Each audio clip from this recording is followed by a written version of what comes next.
Our friends, welcome to the channel. This is just there's a Monster Memories test going on this weekend, so I thought I'd stream a bit. Stream just for a bit. It's very hot here in the UK at the moment. Well, I say that, you know, it's kind of summery.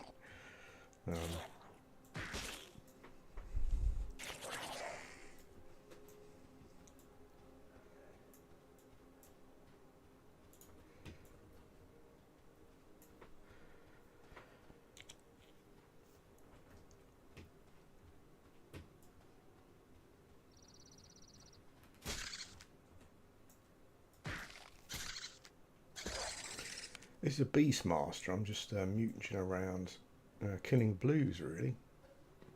Me and my pet.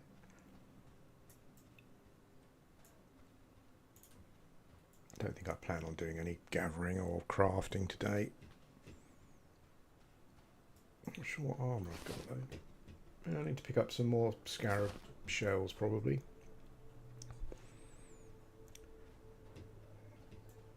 If you collect the scarab shells from the little blue ones, not the giant ones, and you get yeah, you can turn them into some dude, get some armour.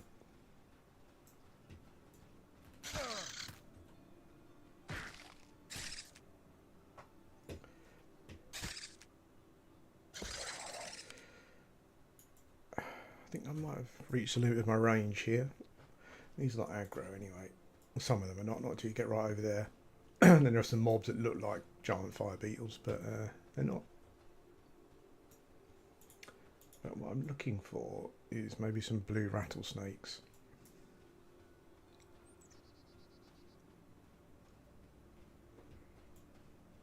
Although the rattlesnakes do get slightly higher in level as you come out this far. That's an even con one. That's alright though. I think we'll be alright.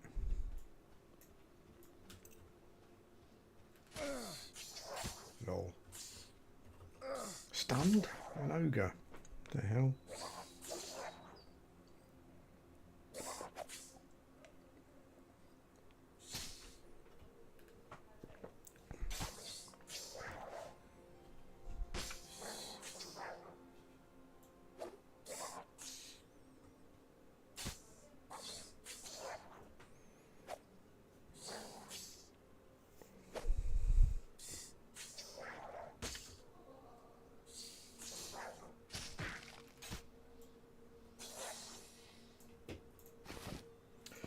Nice, the rattlesnake skins sell well at the traders.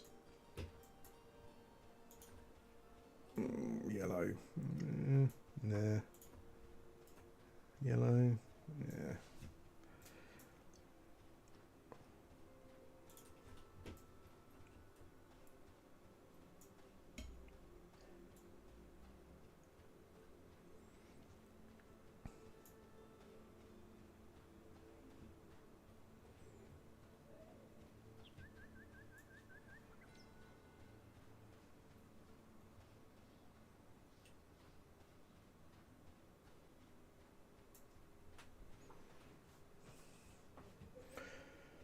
Let's go over here. There's some alligators over here.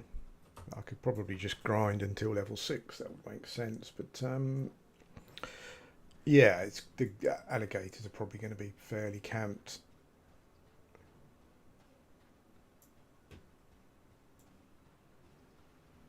Around level 8, you kind of progress into the giant fire beetles and scarabs over that way. And some of the high level rattlesnakes. But yeah, between levels 4 and 8 can be slightly. It's alright when it's quiet, but I mean it's quite a big zone, but looking around for blue mobs is yeah.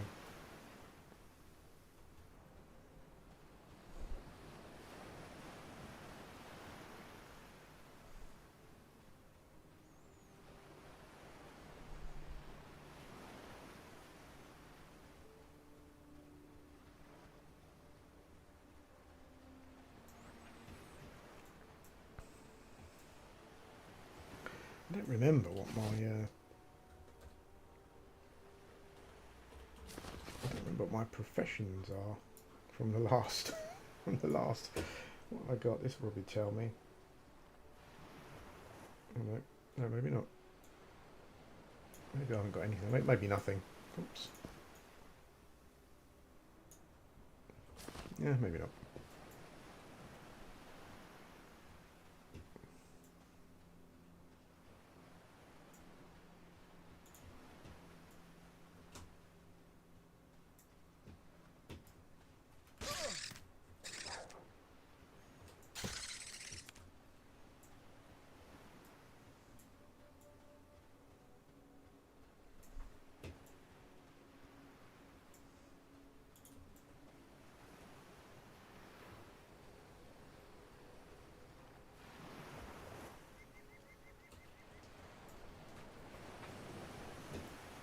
Let's have a little look over this way. The alligators.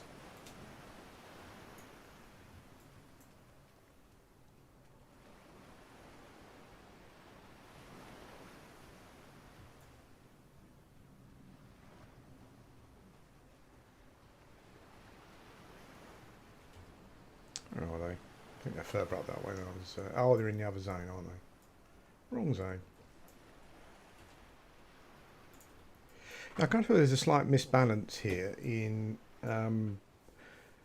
mob levels, because you come into, when you zone into this level, the first quite big chunk of the zone kind of, you know, level 1 or 2 mobs, very similar to the previous zone,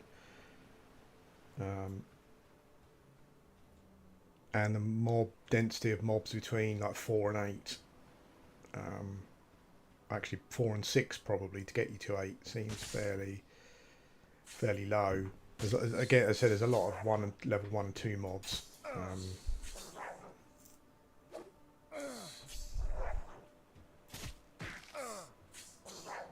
Essentially like repeated from the newbie zone, basically. So you're kind of scrubbing around. Look, there are some thingy camps over here, but there's not many mobs there, so you only need like a duo on each or something, and then those camps are tied up. So you're kind of scrubbing around for the odd large dunes bat and rattlesnake. I think the rats are... Yeah, so the rats are just the same level as the newbie zone. We need balancing out a bit, mob level wise, just so there's a bit more continuity.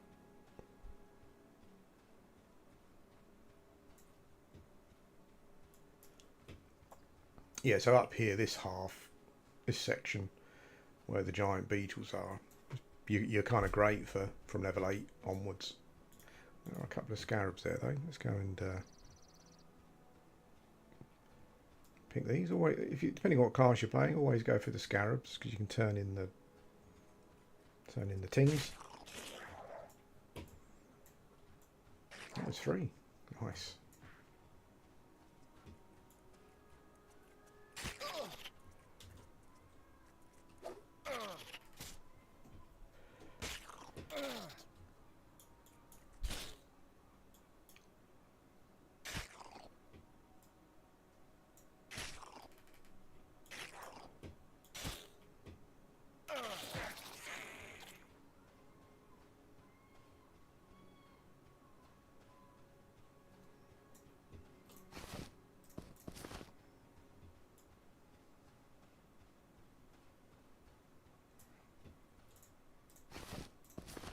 Oh, lots of legs, no shells. Story of my life.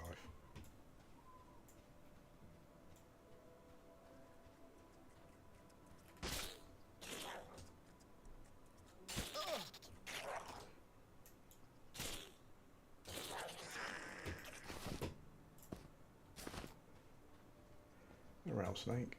Yep.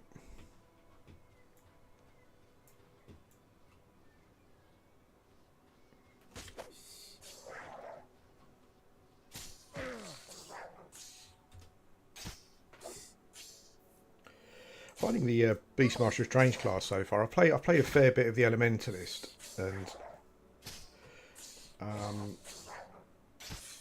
as a comparing pet classes, and the Elementalist just is a bit more interesting at the moment with what they can do.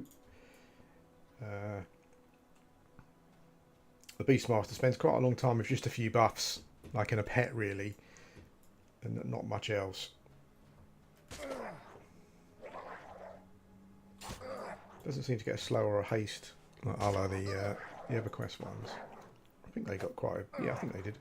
I'm pretty sure when I was playing my Beastmaster on that's not a haste, is it? It's just a, yeah, it's just a attacking offense increase. Yeah, playing on attack P, I'm pretty sure I got it.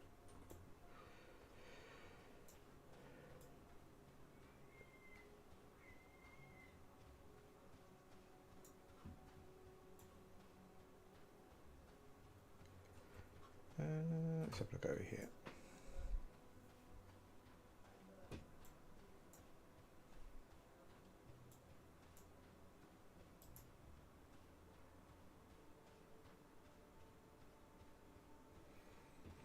I mean, even though I never really played magicians and stuff in EverQuest, I never really understood the idea of a pet class kind of almost being hamstrung because it's got a pet. You know, it's like I never understood the XP thing. Like having to do 51% damage to get XP and stuff never really made any sense to me. It's like, you know,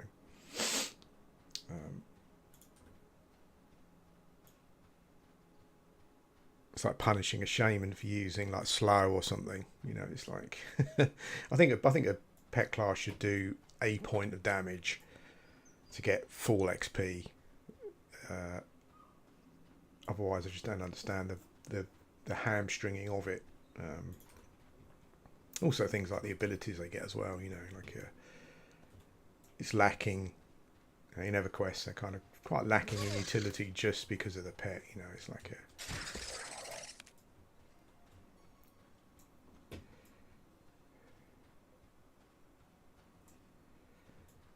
frozen in time, forever. Yeah, I think I think a pet class, you, to a certain extent, I think you've got to expect that it's kind of a duo, really, and it's probably going to be more powerful than other classes. That's kind of just how it is and how it probably should be, you know.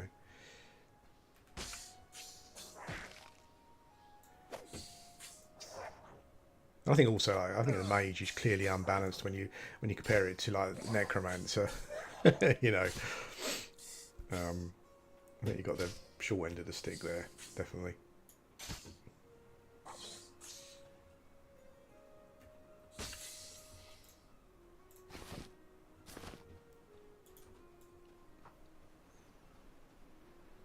Oh, a couple more rattlesnakes here, I think, for my.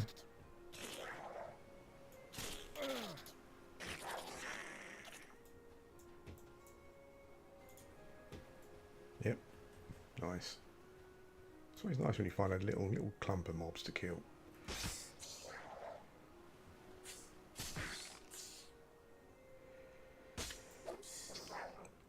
For such a big zone, it also feels at the moment to me like there are not enough what you could call camps.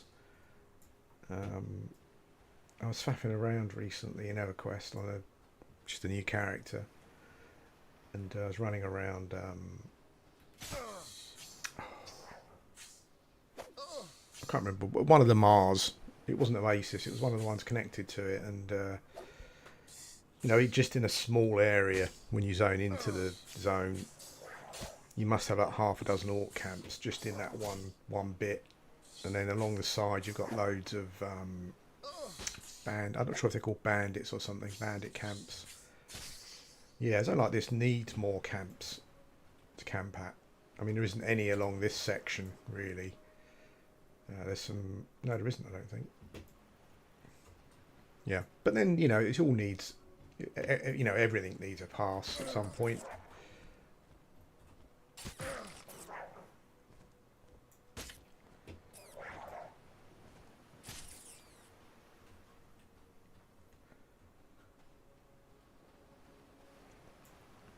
It's funny how the games also incorporate kind of some of the quirks from games like EverQuest that weren't really fun. So my guy's got a terribly weak heal, and I'm not saying that you should have a heal like a cleric or a shaman, but like for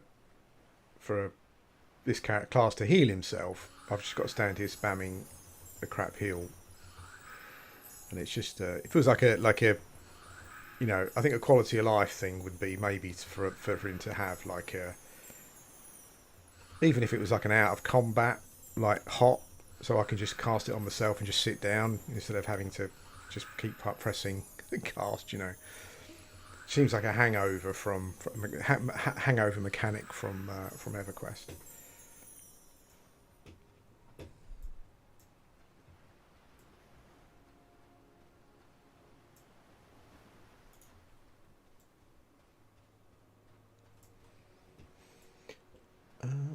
Is that a little rattler? Nope. Okay. Let's move out. Let's move it out.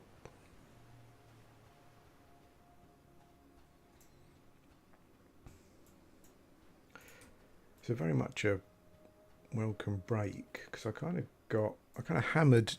I've been hammering June Awakening for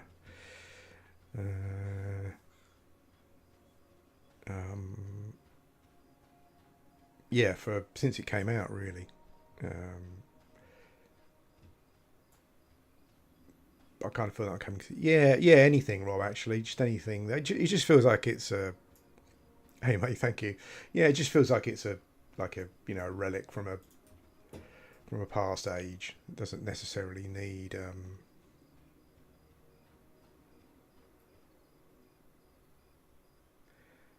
got a boxer there running around with 2 boxes. So free boxing. I don't quite know how that happens. There you go.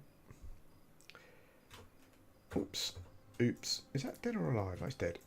Yeah, it just, those kind of things seem like a hang up from EverQuest that I think are not really necessary. You know, I don't think anyone wants to stand there kind of, you know, pressing a key for that many times. It just seems unnecessary. Hang on, I'm going to, I don't think it will come up on this screen. It might do if it opens at all. No, because I don't want you to look at nothing. So I'm basically going to bypass the, no, you can't see it, can you? It doesn't work on yours, is it? I forgot about that. God damn. Why doesn't OBS let you change stuff while you're streaming?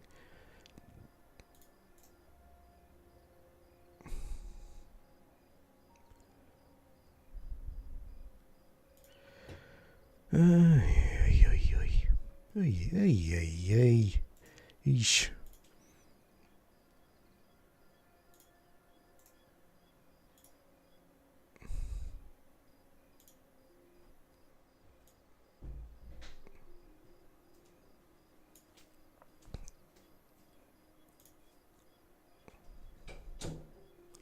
going to look a bit washed out, but I don't want you to just not see anything because it's night time, which would probably be the case.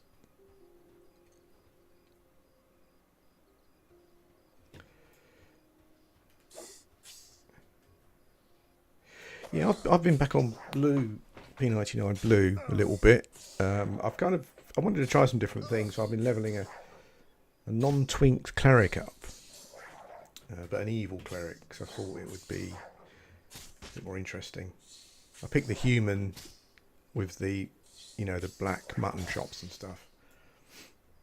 I quite like the idea of a, you know, I was going to say mustachio. I think he's got a moustache, is he? Or mutton chop twirling villain kind of thing.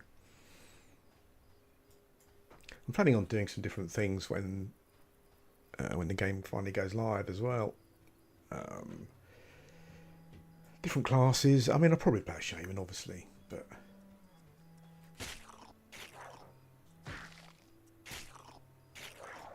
was kind of thinking maybe having some classes, like playing a class that's just for trying to find groups or whatever. like a cleric or something. I quite like the idea of cleric. I always quite like the idea of role playing a cleric. So I might do that.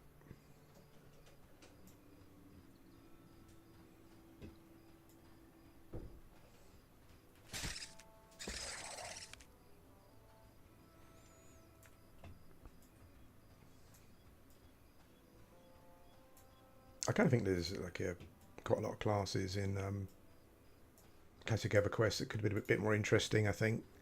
But, you know, maybe devs are too scared about balance and stuff. Like, I thought starting to play a cleric on P99 and looking at the spell list and stuff, I always thought that they should have been a bit stronger against undead. I know you get the undead specific nukes, but you kind of get one every other.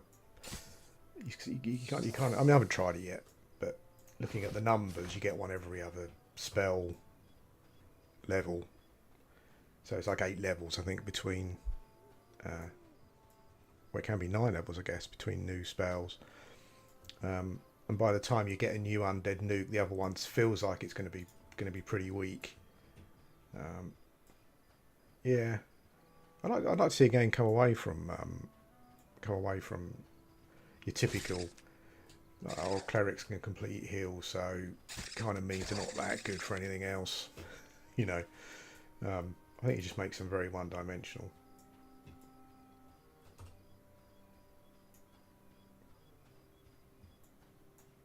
Like, I think it'd be good, like Paladin as well, probably. But I think it would be good if you're going into a certain dungeon that's undead, you get a cleric or a paladin. It's quite exciting for the player and the group. You know, beyond just the healing, I think. You know, like damage over times against undead, like turn undead. You know, some kind of AOE, kind of stun for undead or mez for undead, that kind of thing. Just to make them a bit more interesting.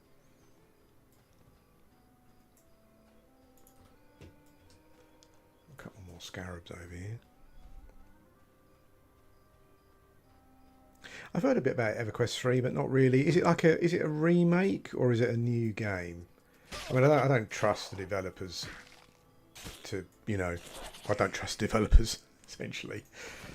But I guess, you know, we could try it out.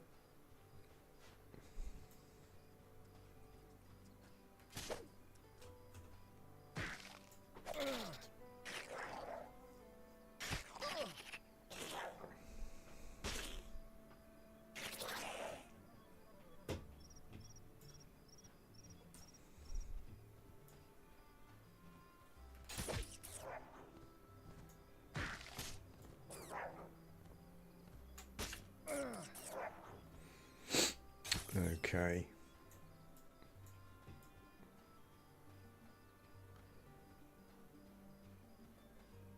I mean, my expectations are absolutely zero for it, but I'll still try when it comes out.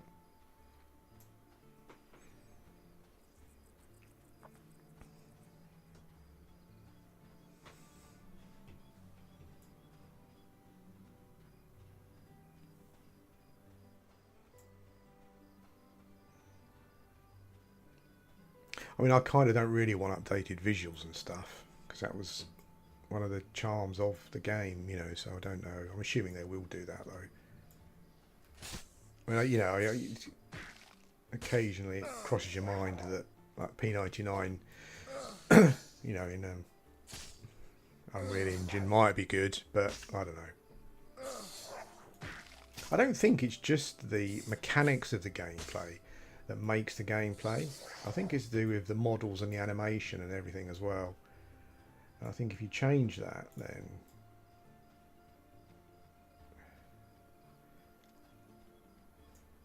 but I mean, it's no new game to try, isn't it? If it ever makes it.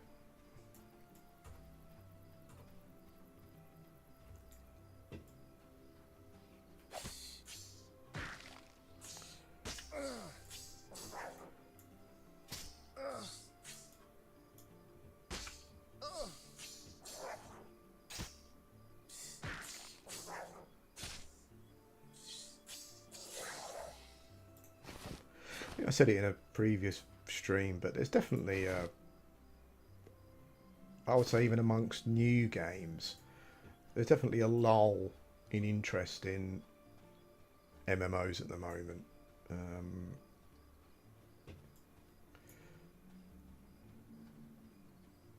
When you look at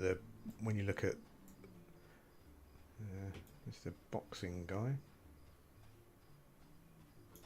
You know, when you look at how when you look at the amount of people playing them at the moment, even P99's suffering. When you click on the Twitch stream category and you see how many people are watching it, how many people are playing it, not a huge amount playing them, you know. What's happened to these mobs? Someone kind of... That's weird. They're all dead. Oh, these must all be dead. They've died and they've died standing up. We died upright. I think Project Qualm took quite a lot of players from the other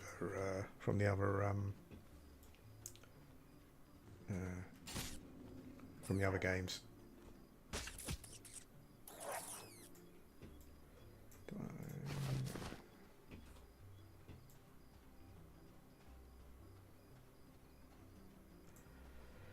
I should be picking up meat for cooking, but I did say to myself, I'm just going to kill stuff. Not worry about crafting.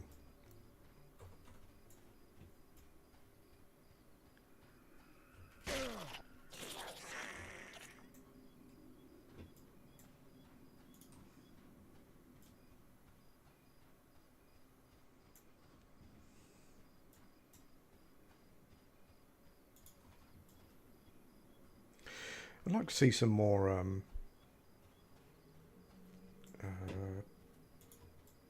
like to see some more group reasons, role-playing group reasons outside of like combat. Like I think I've said again, something else I said a while ago. I'm trying to get ready is I was about to say I'm going to create my own MMO. I don't know if it'll be any. I don't know if it'll be any. You know, anything that extravagant.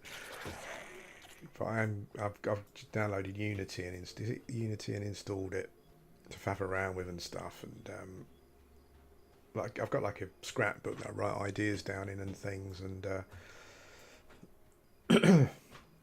a couple of like the group role playing stroke progression things that I was thinking about was I was trying to think of a way of coming up with a way of attaining spells or powers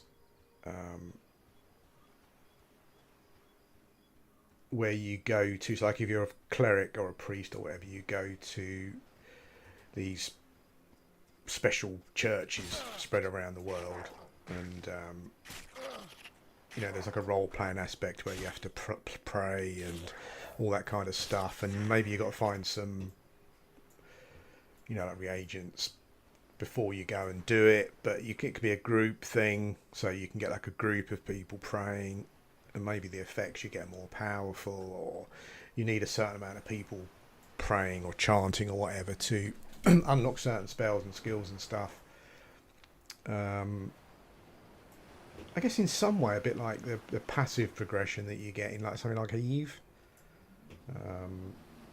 Maybe you go there at the end of the day, you know, or if you're AFK or whatever, and do it that kind of thing. Not just AFK leveling though. Like I think it'd be quite cool if you had to find some stuff yourself, you know, outside in the world, and then kind of bring them back. Same with mages as well. You know, like maybe you've got to find certain scraps of spells or books or whatever, and you come back to like a mage library, and you can kind of join in some, you know, some kind of learning session with other people there, like a group thing. It's not new particularly, you know, like Project Gorgon, for example. I mean, like, you know, like low budget, like low development, but they have kind of like area effect types of things, where you can go and listen to a bard play music, for example, and you get like a there's an AoE buff that you get for a certain period of time, that kind of thing. I like the idea of bards actually. Like I was kind of thinking, like if I created a bard, there would be. I spoke about this before, but like you would get like greater effects if you had more than one bard in your group. So you know they would be a solo or a duo or whatever. But also, like I like the idea of having like a billboards in game where you can like advertise that you're going to be playing at a particular inn to other players, and like there's like some kind of passive leveling thing where you can go and play, and the more people that come and watch you, the more. I'm not quite sure. Like not. I guess what could you call it?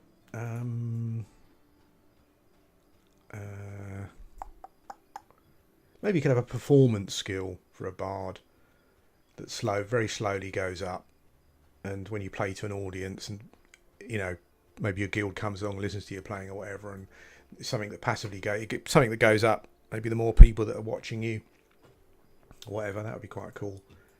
And you get bonuses for it. It doesn't even have to particularly be like combat bonuses, you know.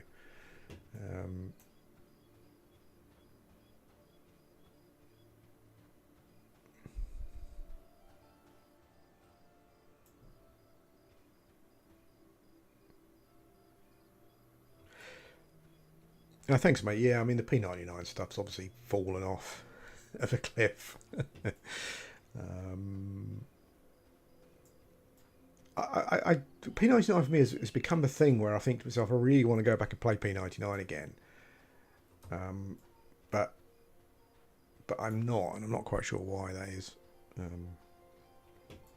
But yeah, as I was going back to what I was saying, I just think it would be cool if there was like a, you know, if there was like a just more role-playing aspects around like the community thing rather than it just being combat. Like warriors could have like a training pit or something. Maybe you could like maybe warriors could have a training pit where you go and fight, you go and train against other players, maybe like a PvP thing, but not like a, you know, like a, not in a sense that, oh, I'm just going to kill you and that's it. It's kind of like you're kind of like training skills. So again, it could be a passive thing. Like you could just start like a training with someone else, and your character's got like set animations they're just going through, and you're kind of training. That'd be quite just that kind of thing, you know. I don't know if people like kind of passive ways of leveling something. I mean, I'm not sure that I do, but it would be good to come up with a way of balancing it so that there's just you can just get like a group. Like classes go, like I said, clerics go to special churches to learn certain, gain certain powers, whatever it may be. Could even be like a temporary buff thing, couldn't it? Like a buff that lasts 2 or 3 days or something, and then you have to go back and do it again if you want to. I'm trying to scribble a load of stuff down because I just think that even like the new MMOs have just become it all feels quite stale. I think there's not really anything new happening, like mechanically. I mean, the process of going and sitting at a camp and killing mobs is like I think what we want probably as like EverQuest players, classic EverQuest players, but I think it would be good if there was stuff that was just expanded around that. I don't know, but I'm not a programmer. I don't know how effective it would be. Like I've said, I wrote some class ideas down as well, and I always like this idea of a demonologist class where, like, he has to. Like when he picks a camp or in a dungeon somewhere, he has to kind of like scroll. You have to have some reagents, and you kind of like make a summoning circle and stuff and whatnot.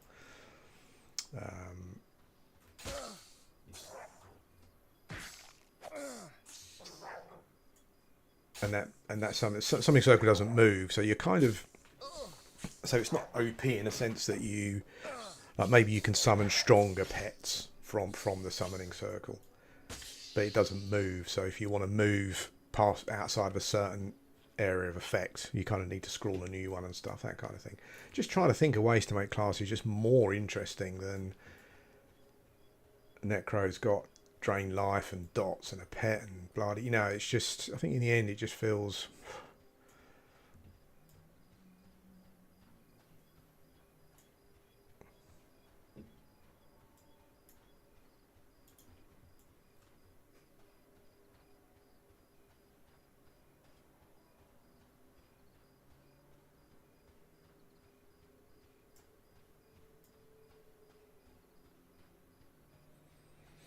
Yeah, I was like, it was like, I was, because the other class that I had that was kind of like an anti-class to that one, was like a, not anti-class, but it was based around, yeah, I guess it would fit into that class. Yeah, so based around like demon possession, for example. So you possess a mob for a period of time. And then you act as the mob. You know, you control the mob, and you use all its abilities and attacks and stuff. You obviously, you can't do anything. Maybe there's some kind of debuff thing that would work. So the longer you possess the mob, maybe you lose something for a period of time or whatever. That kind of thing. Yeah, I don't know if I understood why you. It's like it just seems a natural progression from like charming a mob, really, like as an enchanter, like possessing it.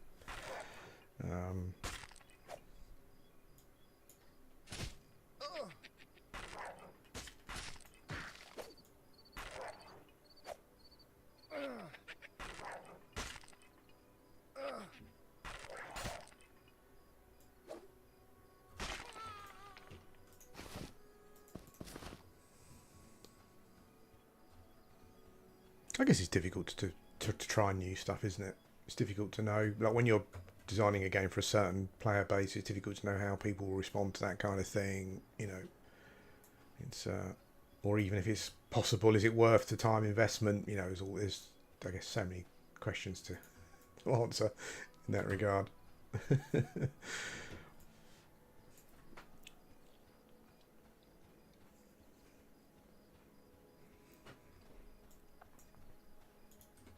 I think that my thing with P99 is I think that you can only play a game for so long. I think even a game as brilliant as classic EverQuest, I think just before naturally, you know, I mean, you know, my natural, as I said before, like I still think about playing P99 and I really want to, but when I log in, I'm like, yeah, I don't know. And I still enjoy watching other people play it.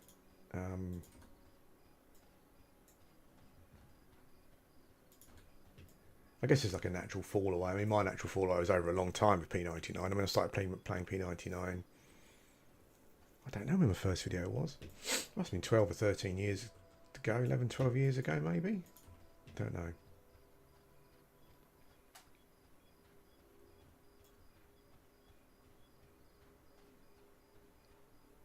Yeah, well, the thing with P99 is there's still a lot in the game that I've never done, and that's why I keep going. I want to go back to it because I want to do it.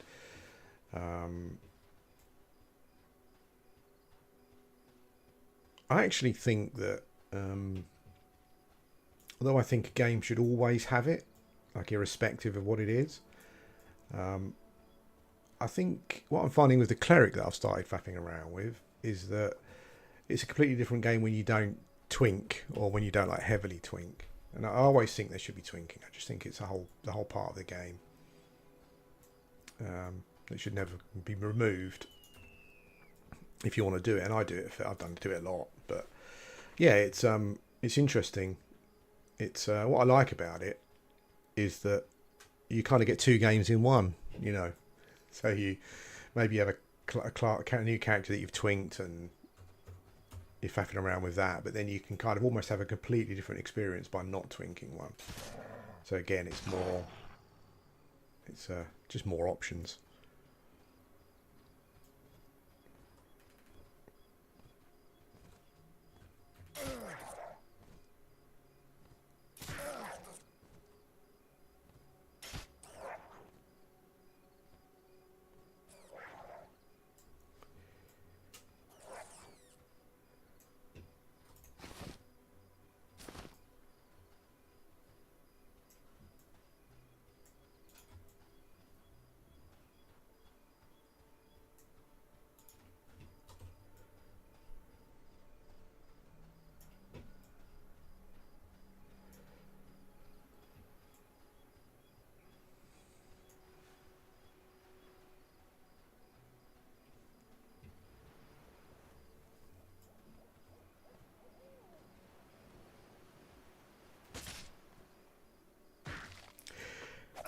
It is, yeah, definitely.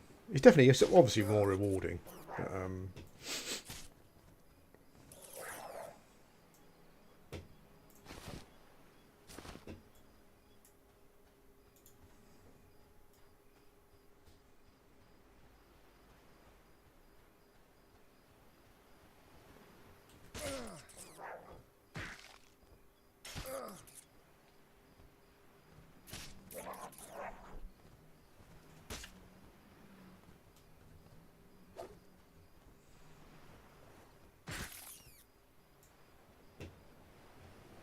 it's funny because after all this, it's quite a while ago I realised it, but after all this time, like I realised that you like creating content on a game on YouTube kind of ruined the game for me as well in certain aspects.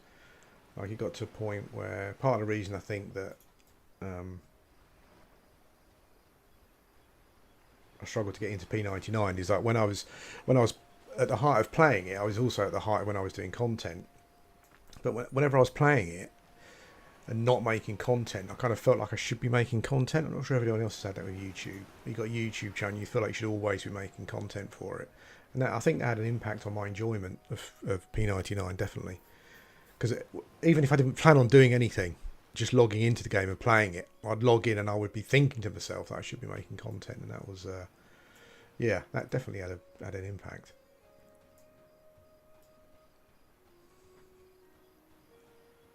These freaking dudes, don't know what they are. These June's madmen. They're nothing like the madmen in Oasis of Mara or whatever. A fucking nightmare they are. They seem to have so much mana and they just spam massive damage spells. And they seem to have about 9 million hit points. Holy shit.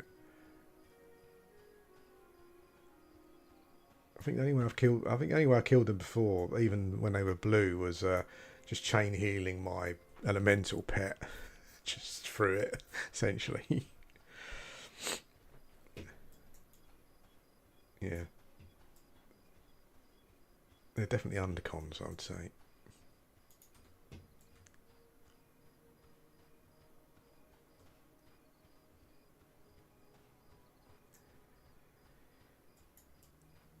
I think the issue is the issue I find as well, and it's still the same. Like I was looking at on a certain games Discord the other day because it's just released on Steam, despite the fact that it was never going to release on Steam. And it's just like the same. It's just the same players saying, it's the same players saying the same things, despite the fact that the game's had a Steam release and it hasn't really had much of an impact on the population. It's got to a point where, like, you know, they say like 15 players logged in at once is like, it's a pretty good, you know, and like 50, 60 like tops is good. It's just all of these MMOs just pick up this player base that I don't know what it is. I think it goes back to that kind of parasocial kind of like badge of honor thing, you know, which doesn't it's not healthy for the game at all.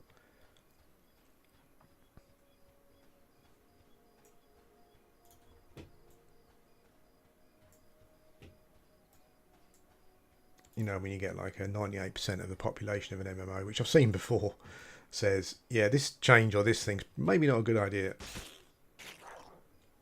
When you get the minority who say, oh, it's great, yeah, we'll go back to WoW, you know. And developers listen to them because it reinforces their decision, you know, it's like...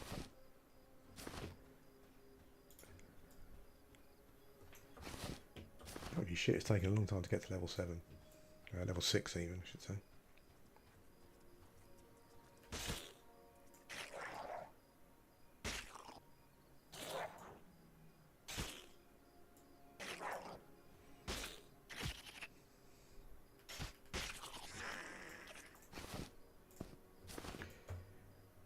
Also, fine when I look at when I look at games, all of them, like including this one, is that it can often feel like things that mechanics that are kind of changed or new stuff that's implemented generally kind of seems to be like punishment-y, time sinky type things.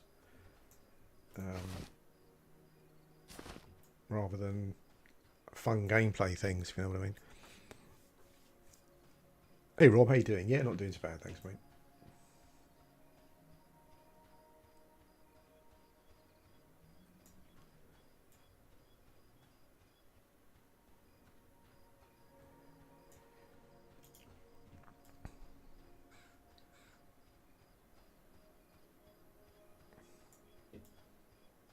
To shamans. Shamans. Yeah, shamans. Why do shamans in any MMO have some ayahuasca kind of shit going on? Surely. Like in EverQuest, like shamans are the only ones that can make potions, but they're just buffs, really, aren't they? Yeah, I did see those, mate. Actually, and but those kind of, I think you don't just see it with MMOs as well, but like players now, it as much as we, as much as I think there's a minority of players who still think that we live in 1999, and there are some players who maybe still live. I mean, maybe some people think that I'm still in 1999, but the weird thing for me was that my YouTube channel came about really along with my, like when I first became sick, and so that's why I was able to do so much P99 stuff really. But certainly mentally, I wasn't trapped back in back in 1999. Like I'd rather have done less YouTube content and not been sick, if you know what I mean. But but people are so. But I mean, I've spoken to a lot of people over the dozen or so years that I've been doing YouTube, and there's very, very few of them that I've spoken to about MMOs who have the same time or inclination or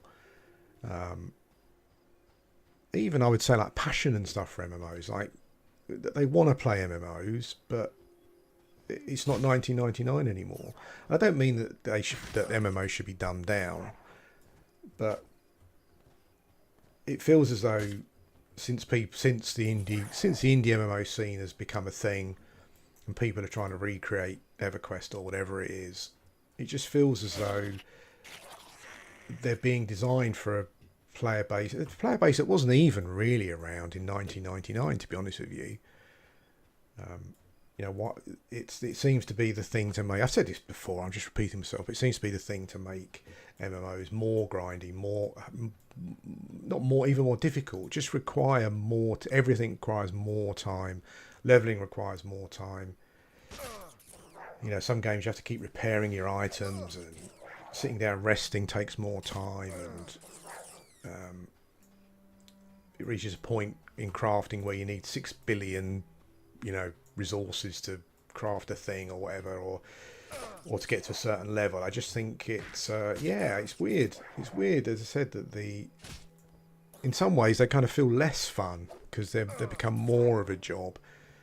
It's almost like the developers think, oh well, like, we can sit around developing a game all day because we've just decided to do that. So that means that all the players have got loads of time to sit around. People our age have also got loads of time to sit around playing games all day, and that's just not the case. You have to, even if you're trying to create a classic MMO, you just need to, you need to be designing it not for people from 1999. You need to be designing it for them now. But that doesn't mean making loads of compromises with regards to the game being challenging. You just have to think a bit more about, I think, what you're doing.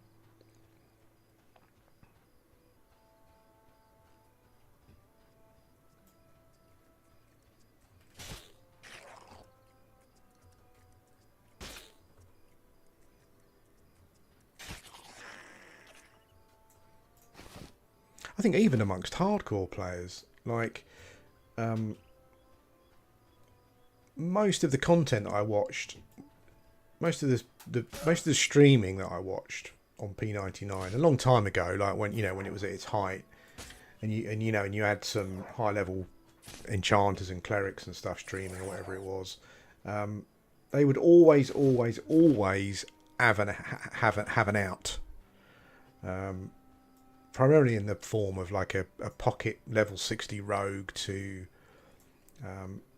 drag their corpse, and then a pocket level 60 cleric to give them a 95% res or whatever it is. I just don't. I know how much people go on about death penalties give meaning or all that kind of rubbish. I don't actually think any player really likes them. It's a bit like the players on the Embers Adrift Discord who say, "Oh, I'm quite happy to stay at level 10 for the next 6 months. I don't care." Like you know, I don't believe that one. I think that's just a fake flex, and I think it doesn't add anything to the game. I don't think. You know, I just don't. There are just things now that I just don't. And even the most hardcore players of P99, I think, don't really. That's why they have created, you know, their own system for circumventing that when they die or whatever. You know, I mean, if death penalties in MMOs now are such a great thing, then why are people not dying and then going, oh, let's all get together and go and get our corpses and let's make a game of it and whatever, you know. The players are generally not doing that unless they're kind of forced into it because there's no other way of. But even then, like I used to watch groups streaming on, even low level groups I used to watch streaming on P99, and one of them would park a cleric where they were in the dungeon where they were leveling and stuff. I just think that I'd like to see challenge introduced in a new way, you know. Like I'd like to see challenge introduced, difficulty introduced through mobs, different lots, you know, mob AI, different abilities and spells and whatever it may be, different ways of interacting with each other, with the environment.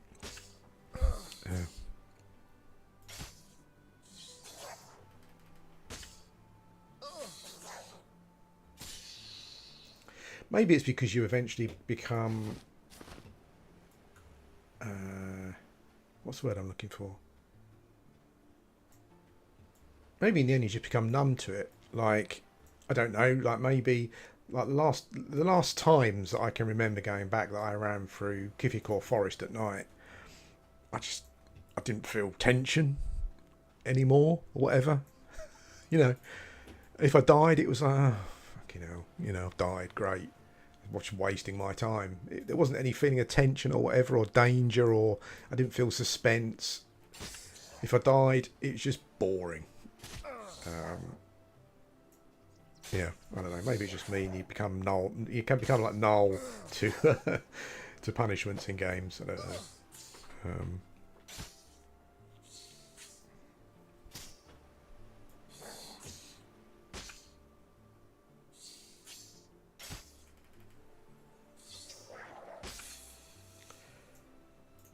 I think part of it is that you just get very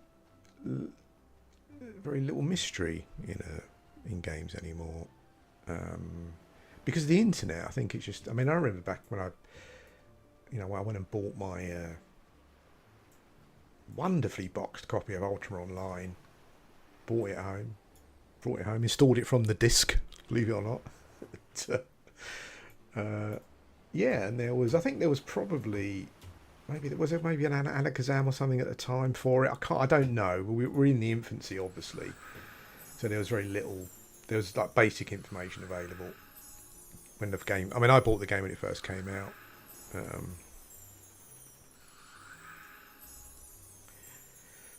So you had the mystery then, but really you don't. You know, I mean, by the time Embers Adrift came out, like I played it for quite a bit previously. By the time Pantheon comes out, like many people would have, the people that are going to start playing it when it goes live would have probably been playing it for a fair period of time. The same with this game. You know, by the time it's kind of finished, ready to go, you know,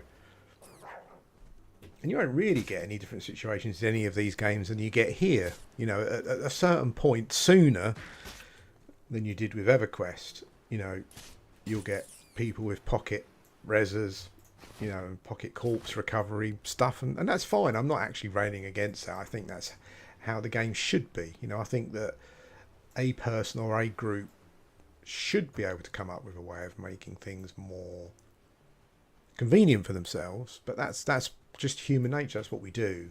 You know, it's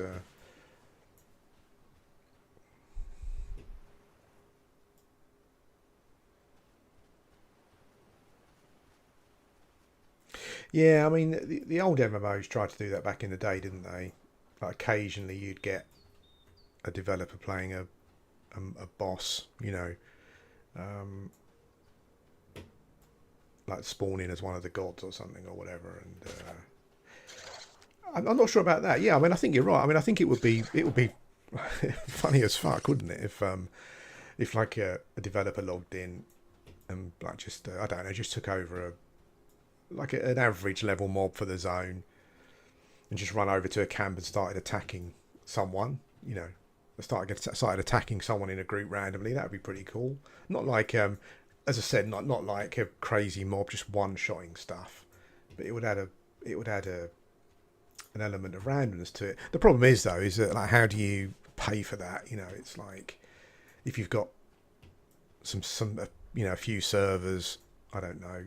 You could employ someone to do that actually. Like maybe you could employ someone just to do that. So if you got half a dozen servers, then they look like their job is to log into servers for every server a certain period of time, and just try to create some kind of emergent gameplay type thing. Doesn't have to be mobs though, really. It could just be like you could set up a quest, you know.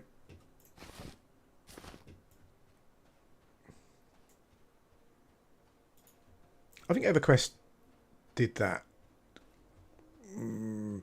I think EverQuest did it to a certain extent in a very basic way, like not GMs. You know, I mean, I think the idea of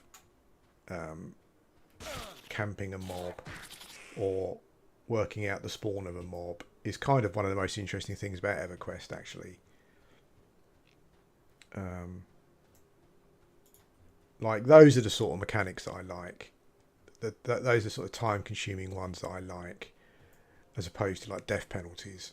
So I can't remember what the mob was, but I remember when I first started playing P99, it was a big thing to camp. Is there a mob in Guck that you have to camp for the monk epic quest? I think maybe, I can't remember. I think there is. I can't remember his name. But that's the kind of stuff that I think is great, because there's just a randomness to it. You don't know what you're going to get.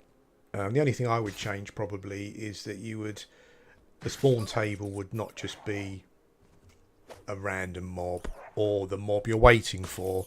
You know, like maybe have these special mobs on spawn tables that might spawn as well as, and they're a different fight. Maybe you get a different reward for it and stuff. But one of the most satisfying times I ever had on P99 was doing a totemic armor quest, basically, for some crappy chain armor.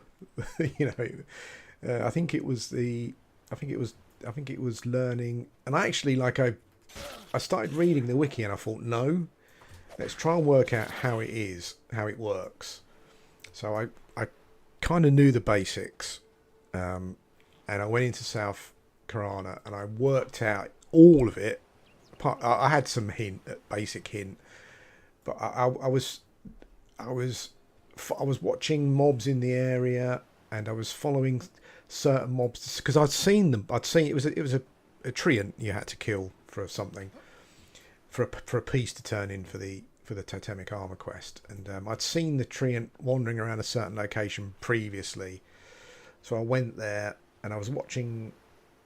I kind of vaguely knew the route, so I was following these. So I was literally following mobs around to see what route they took, and then I was killing them, and then I was following another mob, and I was coming back to that, you know, and that was one of the most, working that out and getting that mob to spawn, and then working out exactly how to spawn the mob was was was pretty good. In fact, I say it was the most satisfying time.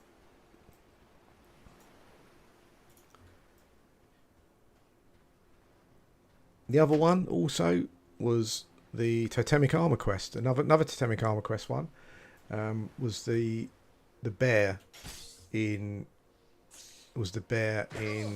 Everfrost, where you swim into the little river, and you swim through, and you come up in these caverns, and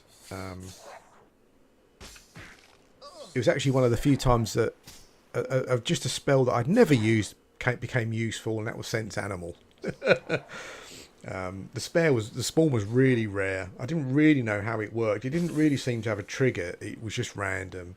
So I would keep going back to the cave, using thingy animal and stuff, hoping that the crazy necromancer dude wasn't running. I can't remember what his name was, but the crazy necromancer dude wasn't running around the caves.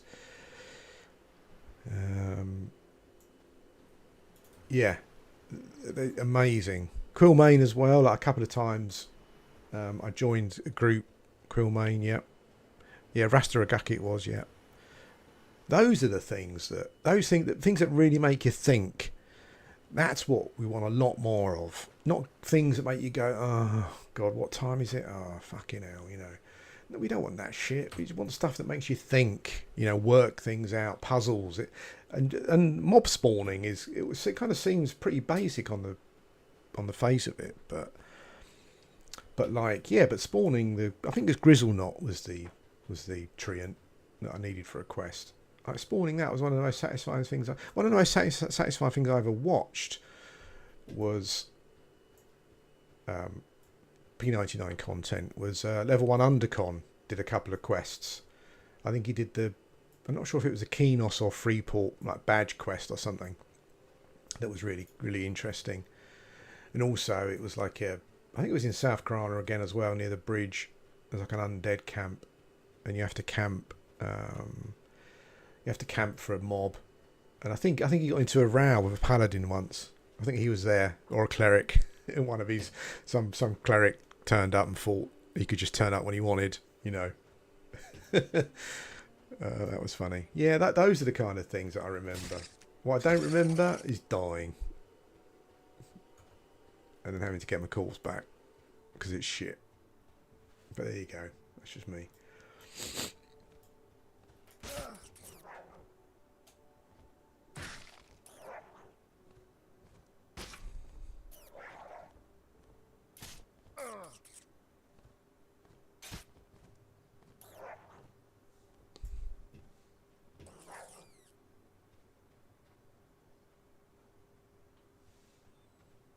Oh, I don't know that one, mate. Was that on P99, the Cyclops that drops?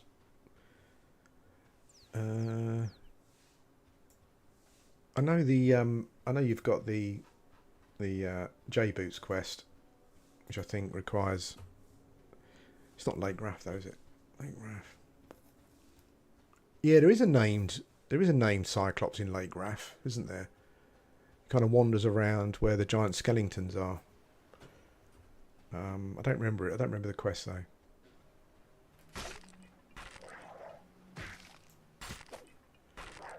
Yeah, I think 2026-ish, like first quarter maybe, for like an early access thing, I think.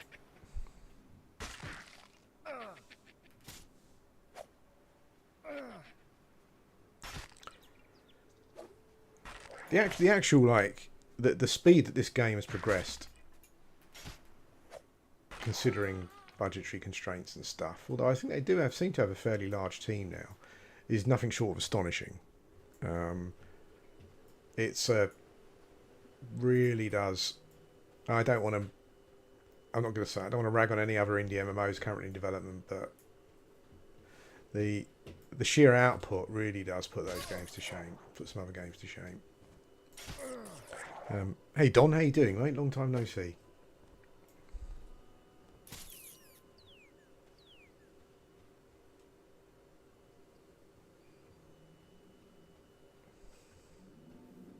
Or is it Raff Mountains I'm thinking of?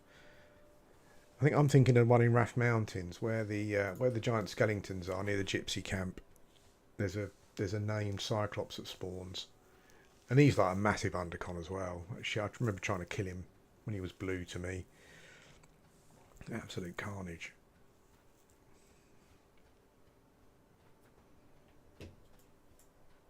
I don't know what I'm running over there for. It's yellow.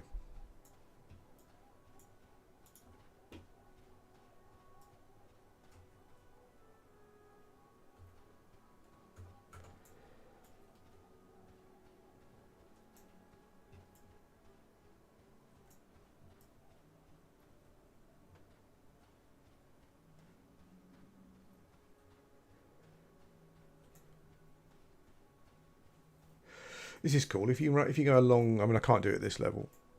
But if you go along here and then up around there, you can get up to these fort things in the distance. I like seeing things in the distance. It kind of gives you something to work towards.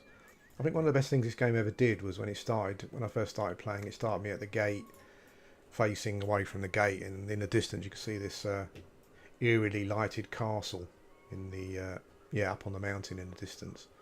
Immediately makes you want to progress and go up there and have a look.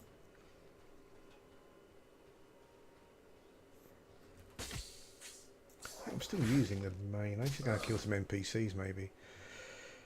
Oh shit. This guy's doing some damage.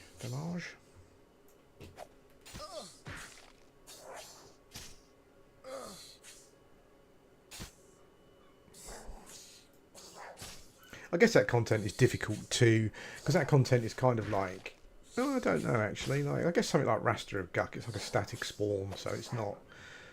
It's amazing how something so simple can just be so interesting, and like it was, you get like, I remember when people would spawn Raster and stuff, you just get like a massive sense of achievement. But I guess the thing with a lot of the EverQuest stuff, like the Grizzle thing I was talking about, I don't know, is it really a time consuming thing? I don't know. If you've got a zone and you've got mob spawns, and say you then want to create a Quillmane spawn, I can't imagine it's probably that difficult to.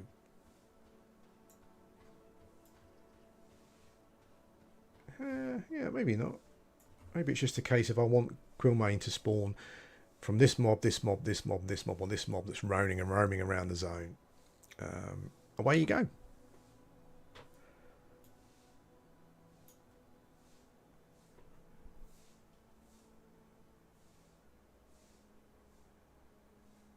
Yeah, I think that doesn't the Druid have some quests like that where you have to go and kill certain mobs until it spawns like a rabid version of it or something. I think, because I'm sure I remember killing some giants in Raff Mountains, and occasionally like a tainted giant or a tainted Cyclops would spawn. I think.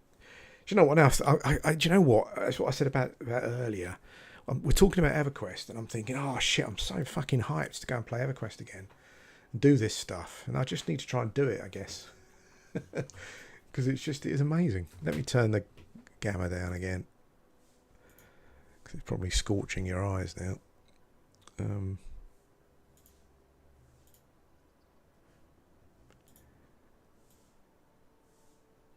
we go. It's probably better.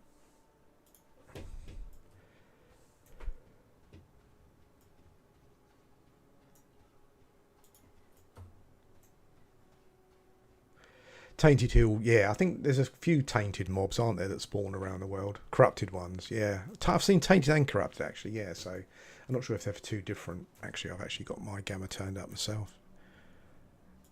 Getting sunstrike off the sand there. Oh, it's yellow. No, I don't think so. Oh, I need to spam heal, don't I? Quickly.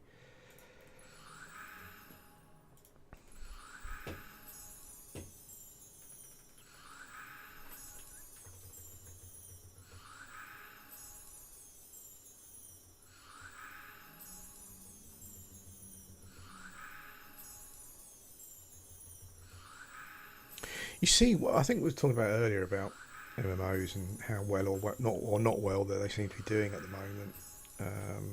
outside of, I don't know how well AAA ones are doing or whatever you want to call it, like Guild Wars 2 and all that kind of stuff. But I think there's a kind of like a, I don't know, it's an attitude that I used to feel is admirable, but I don't think it is anymore. You know, I think it's when like a developer seems to think that as long as a few people or some people like what we're doing, then that's fine. I'm happy with that. And I don't know, it just feels a bit short-sighted for the game in general.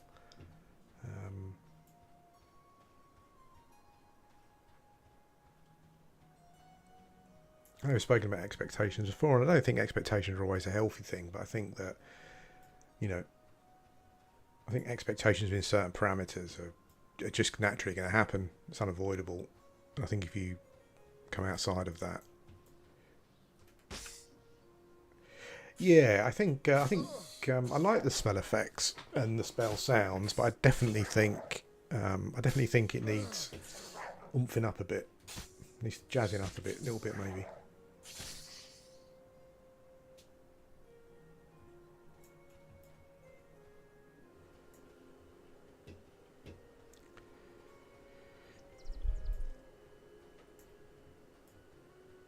I think that I think all the games I've played so far, all the developers seem to be too concerned about balance as well. I don't mean balance in that, you know, like personally, like I don't care if a warrior solos a dragon or something. I'm not talking about that. I'm just talking about almost like quite a lot of instances, examples I can think of almost maybe not aware that they're doing it, but kind of balancing out some of the emergent gameplay to all the classes feel fairly homogenized.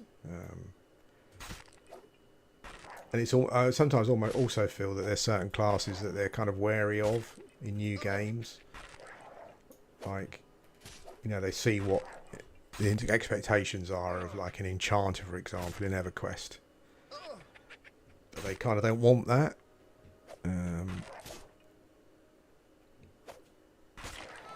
But don't seem to realise that the way that like a necromancer or an enchanter or a shaman was designed, irrespective of you think it was overpowered or not, or some of the spells are overpowered or not, is that part of the reason the game was that, part of the reason EverQuest was EverQuest is because of that. And if you try and balance that or remove that from the game, or even try and nerf it in some way, I just think that you lose a lot of... I'm just repeating stuff that I've said before, haven't I, really?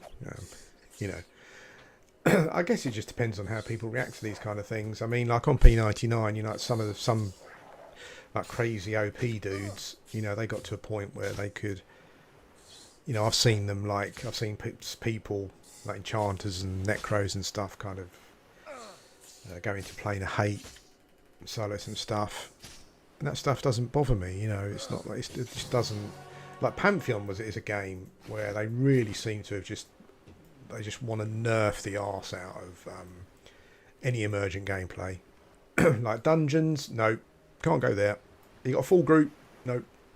You got almost a full group, no. Okay, can't go there. It's just rubbish, absolute terrible design. I've even heard them say that. I don't know if it was Jopper at one point said that, like quite recently, that he's not sure about, like they're rethinking chevrons. I don't know.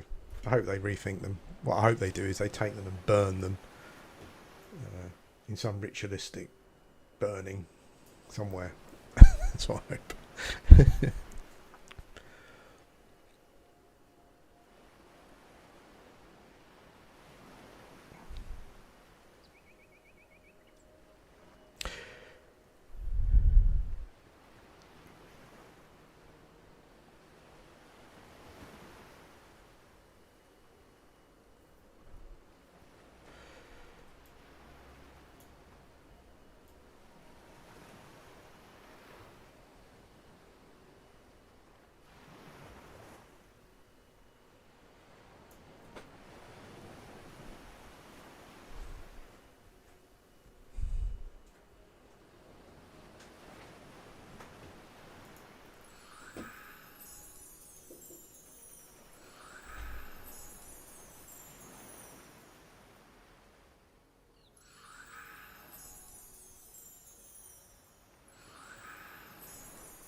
back. I just had my mute on there because I was talking to the wife.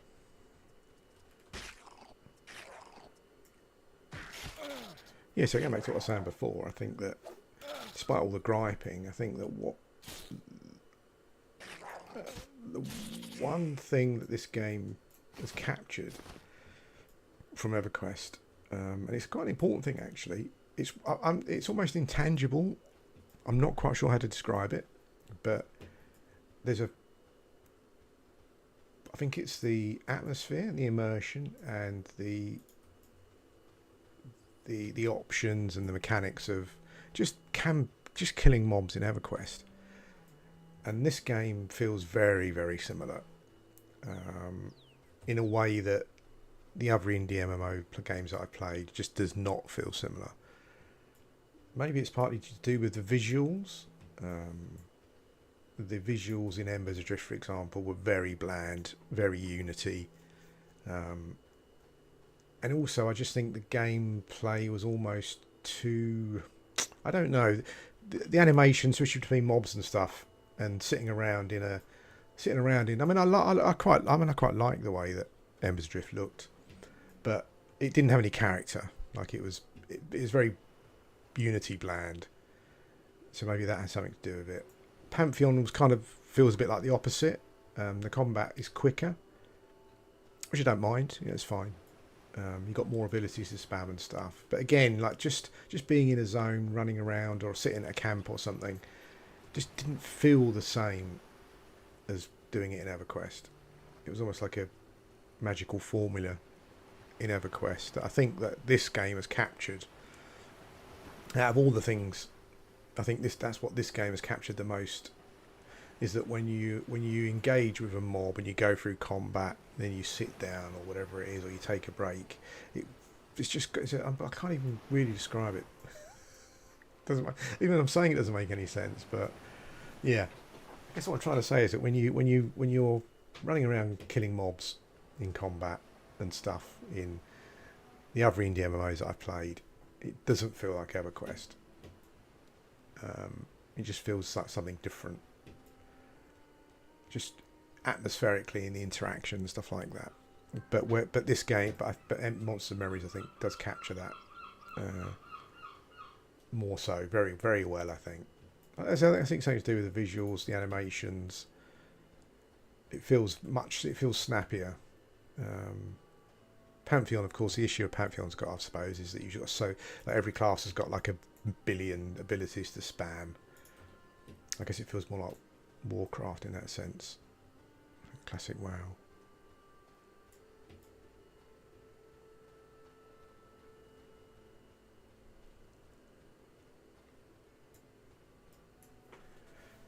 It's funny because when I first started playing the Monsters Memories, when they had like a rejig of the visuals,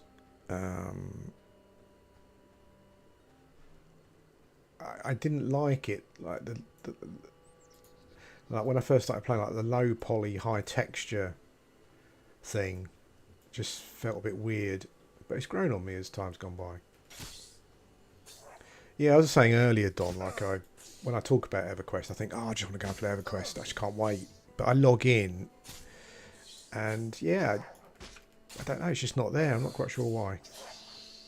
It's not the game, obviously. Maybe it's just my just how much my brain's working at the moment.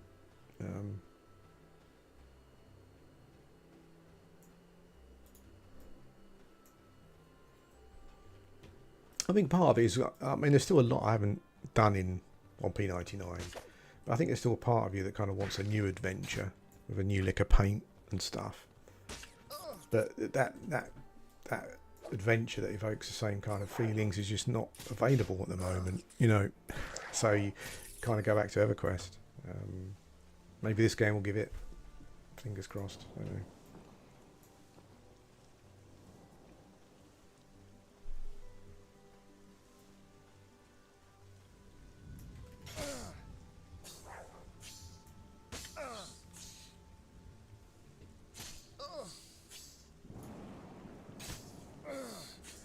Well, that was a weird spell. That was a weird weather effect. Lightning kind of appeared here. You can't see my cursor, can you? lightning almost didn't appear from the sky. It kind of appeared just near the bottom of the dome there, and it hit the ground. I'm not sure if that's a bug or something.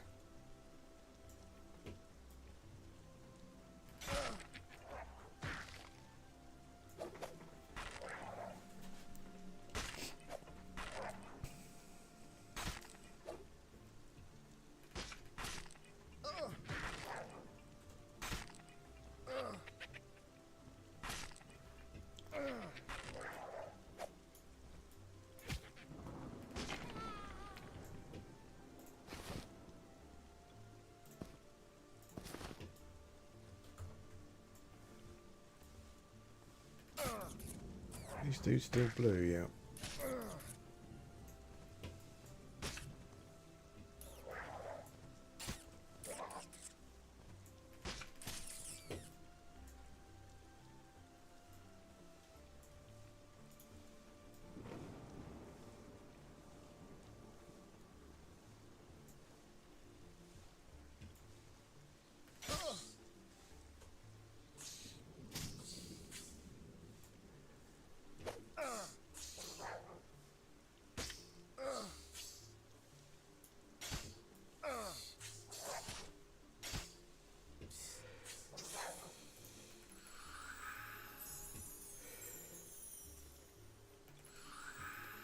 Okay, here we go. I'm just going to spam heal. Just going to spam heal for a period of time. I don't think I don't. This is still my level 1 heal. I think. I don't think I got a new one at 4. Hopefully I get a new one at 8. I think I do. I think on another character. I think they added a pet heal as well, maybe for the. So at least you didn't have to keep spamming your your heal on your pet. I'm not even sure how many hit points. If a pet's got more hit points than me, though, probably not.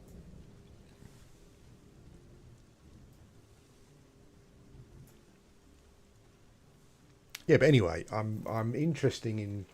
I played it a little bit. But I'm interested in playing. I absolutely fucking love the dwarf model in this game. Holy shit! Whoever created that, I love that. I'm gonna be anything. If anything, it's like. Complete opposite to EverQuest.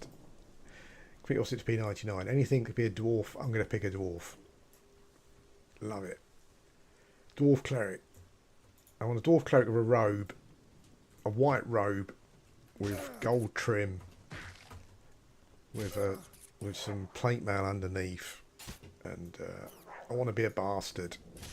I want to be an absolute bastard. I don't want to be hamstrung because I can complete heal or any of that bollocks. I want to walk into a dungeon and the undead go, oh fuck, here's Bob. We're in deep shit now. I don't want the boring, usual cleric experience. I want to be a badass cleric. Why can't I be a badass cleric?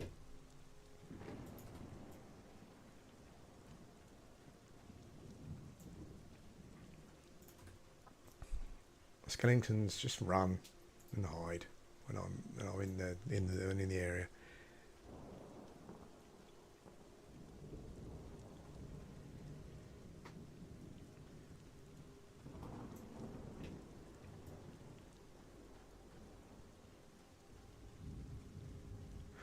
Well, I think like up until now, I think the issue is I don't think they're trying to develop a true classic MMO. You know, maybe because they just don't want to copy something exactly. But I look at all the games and I just think I don't like this mechanic. I don't understand it. That mechanic, I don't understand it. You know, I've been playing on P99 for, as I said, about 12 years now. I played Asheron's Call,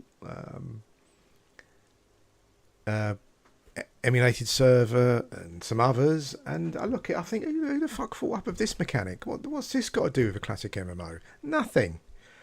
And as I said, like a lot of the decisions that they seem to be making just seem to be making the games less appealing, like more grindy.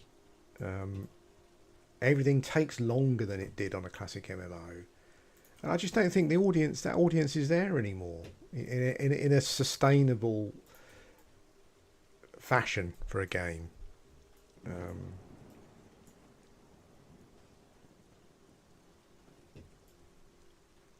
it's like after it's pretty, I would say pretty successful opening, but Embers Adrift had a pretty successful opening as well.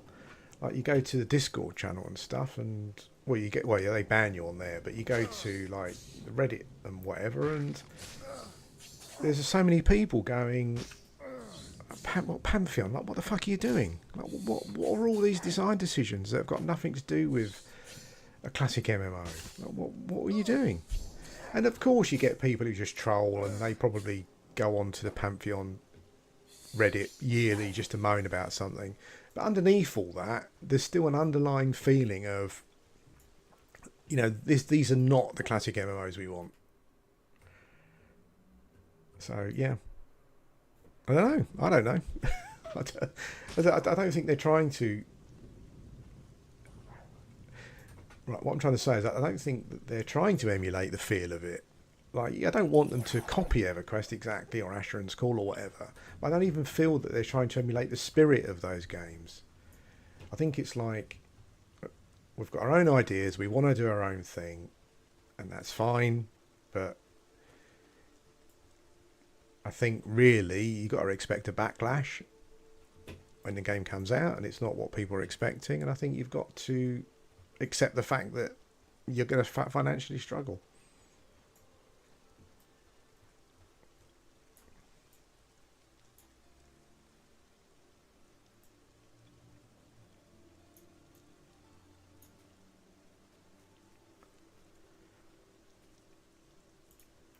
I think the thing is that we've seen that we're now in the realms of insanity where it's games are repeating the same thing that the last game. They're repeating the same mistakes that the last game made, expecting their game to be the one that's going to be different, but it's not.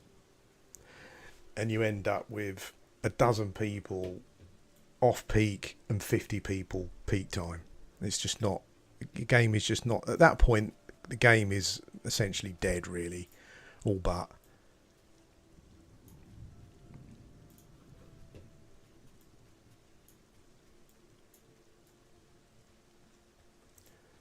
But I think I'm probably dipping my toes into the realm of insanity as well, because I'm sure I must have said this thing so many times on stream. It is what it is, I guess. I think it was you, Philip, earlier, who was talking about some changes made to Embers Adrift, and what I was going to say that I didn't say was that I think unfortunately it doesn't matter, because this is not just like MMOs or indie MMOs. People don't give games as much time as they used to anymore. I did some polls about it, and the vast majority of people will play an MMO, and if it doesn't immediately capture them, this is classic MMO players, by the way, they'll just move on to the next game because there's so much choice. And I know that people will say, well, it's an MMO, you have to give it a certain amount of time, etc., etc. But I think that you can kind of, you almost don't need to now, because the games are so accessible before they're actually released. You can get a good idea of mechanically how they're working and what they're doing. And there's going to be a lot of people who are going to be playing the game in beta and alphas and whatever long before it comes out. So it's not as much of a mystery as it used to be, finding out what a game is like, getting a rough idea.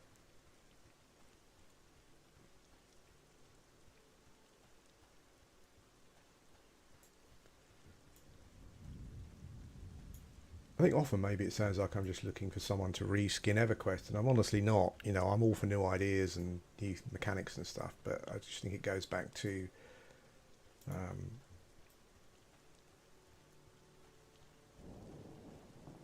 I think it goes back to that art thing that we're talking about, aren't we? Where I've spoken about in the past as well, where it's like, oh, look at this painting, isn't it great? No, it's shit. Well, I think it's great. And you get a minority of so-called art lovers who think, yeah, we think it's great as well. Oh, it's so provocative and, And I guess what most people don't realise is that, particularly like nowadays, you know, to be able to paint a painting, and that's what you spend your time doing, and you haven't got to worry about money, and you haven't got to worry about working or whatever. It's quite a privileged position. And it's all right if you don't have to worry about money, but like releasing a product to a market where I'm assuming you need to make some money, and the market that you're aiming it at kind of keeps telling you over and over again that, yeah, this is not the game we want. It's not the painting we want. You know, it's not the painting that you told us we were going to get. It's, you know, it's just I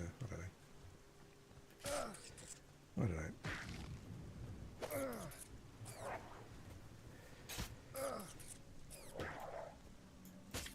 Maybe I'm out of touch MMO guy.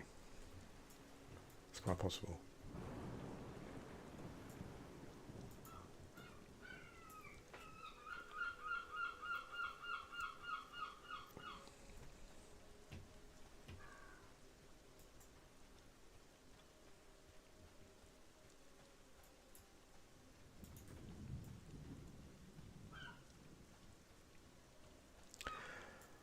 It's kind of, I guess what I'm saying is, it's alright if you're Morrissey, right?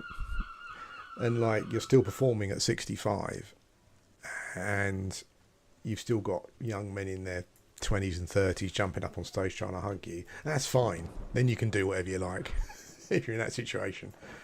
If you're not in that situation, you have to cut your cloth.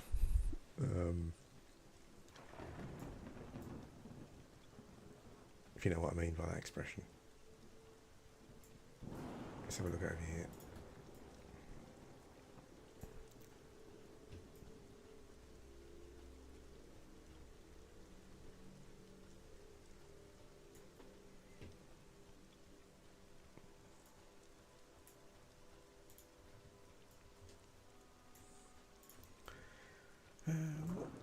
Level, I think they're level 7 or 8. What level are the beetles? Yeah, I think level 7 is minimum. I could probably kill one. I don't know how much damage I'd take.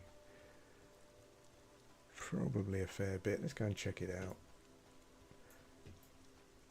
The scarabs don't social aggro, but other beetles do. I might die here, maybe. Can't even hit it. Shit.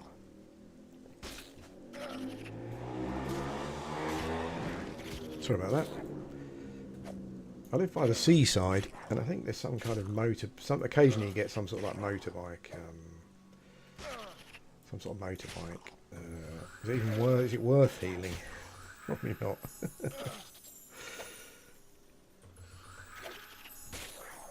I might die. Let's get my pet to taunt. There we go. Heal myself a little bit.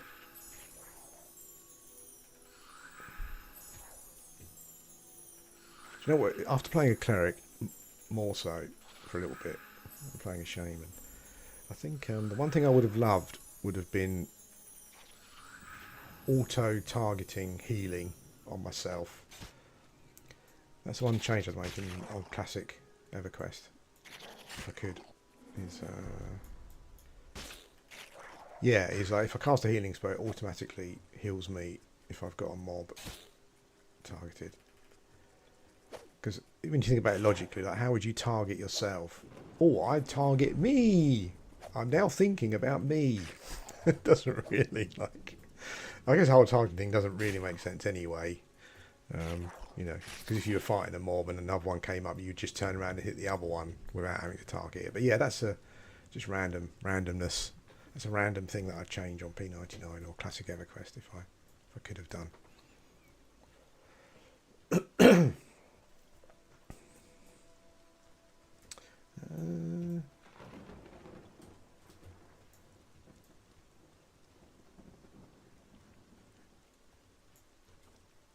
We had the craziest storm I've ever had here, that I've ever seen actually, and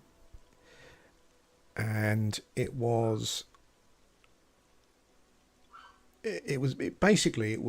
continual lightning. Now, maybe this is common where you live if your area is big into storms and stuff, but here a storm for us normally in the past has been lightning flash, a few seconds, thunder, lightning flash, and you can kind of sometimes time how close a storm is by the time between the light and the sound reaching you. Obviously, sound slower than light, etc., etc. But this storm was just continual flashing in the sky, like it almost like it's kind of being bombed. It was just continual. When I mean continual, I actually mean continual, and it was weird because it wasn't even an equal amount of thunder noises. It was just continual lightning in the sky. It's crazy. I've never seen anything like it.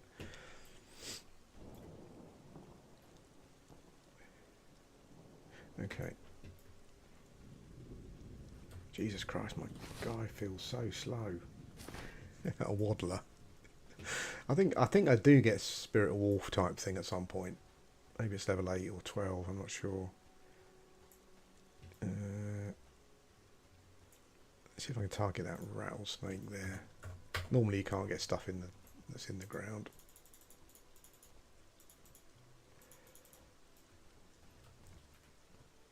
Nope.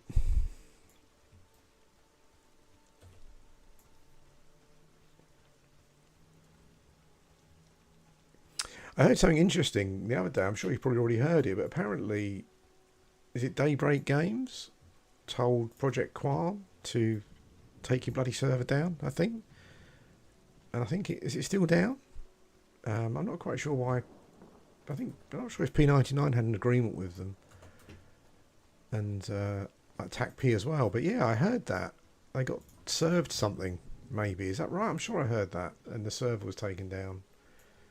And it was still down up until, well, yeah, that was a bit of a thing. I was kind of thinking to myself, oh my god, it's like P99 doomed as well.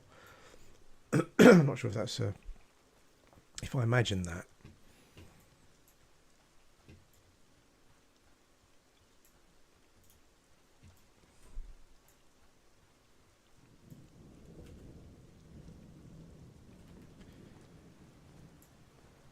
Oh, okay. That's weird. Why Hero's Journey and...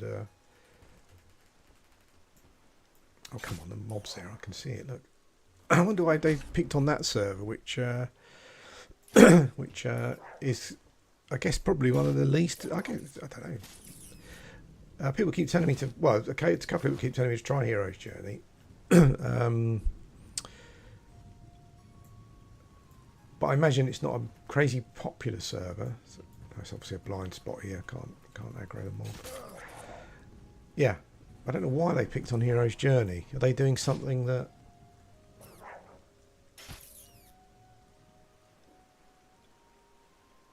Ah, okay, fair enough. Qualm took theirs down just to be on the safe side, but they can come back up again then, I'm guessing. I mean, that'd have stirred shit up, wouldn't it, if all the EverQuest emulator servers had to come down.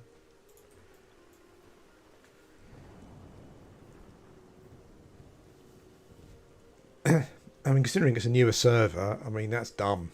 Like, everyone knows as soon as you start selling stuff for real money, they're going to come and get you.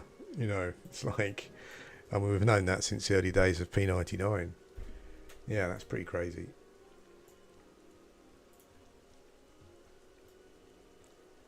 I guess if they stop selling the tokens, they might be allowed to carry on. I don't know.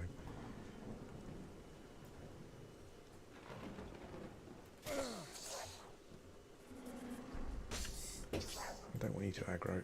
Taunt, I should say.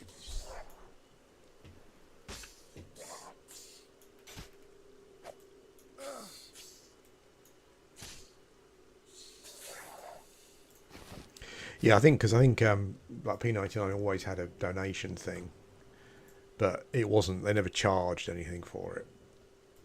So yeah, that was a bit of a dumb move. That was a newbie move.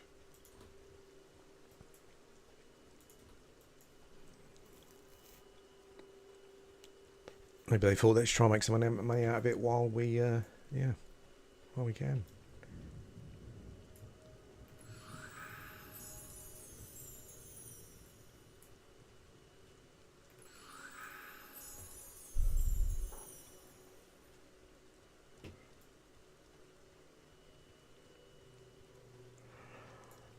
I was trying to think of a way to, like a cool way to play my Cleric the other day on P99, because I think it's an inner rook one, because I think the inner rook Clerics can get they can get the same stuff as the shaman, like the priest stuff, the priest necklaces and stuff. I know, like the snare spell doesn't last very long, but it would just be like interesting to do the quests and stuff. But I was trying to think of a way. Like, one of the reasons I enjoy playing the shaman was just running around helping people and stuff. I was trying to work out this. I don't generally role playing game unless someone comes up and does it. But what I was trying to think of a way of like doing some role playing stuff in my head, where I could maybe still help people by healing them and rezzing them, but it didn't really work if you in your head you want to role play like an evil cleric. I was kind of thinking, oh, maybe I'm healing them with ulterior motives or something or whatever. It's just something in my mind, really, when I'm playing it. Yeah, that's what I didn't like about Qualm, was just the too much quality of life, I guess. Yeah.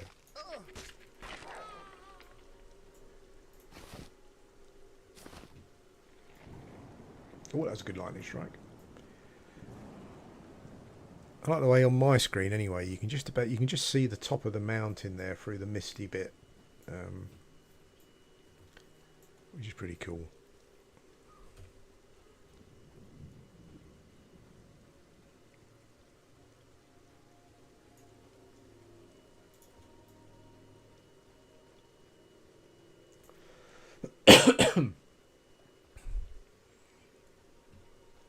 We went to every Saturday morning. It's become a bit of a thing we do. More my thing, really, because I'm probably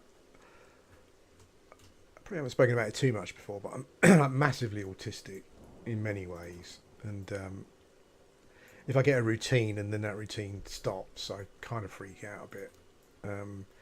But we've I mean, my wife likes it as well, but we've got this thing where we go to Marks and Spencer's. There's Marks and Spencer's near us, some shopping centre thing. And they open at 8 o'clock on a Saturday, and we go there for breakfast. I always have the same breakfast. Always eat the breakfast in the same way first. So you get a couple of hash browns. I have to eat those first. Then I'll cut up my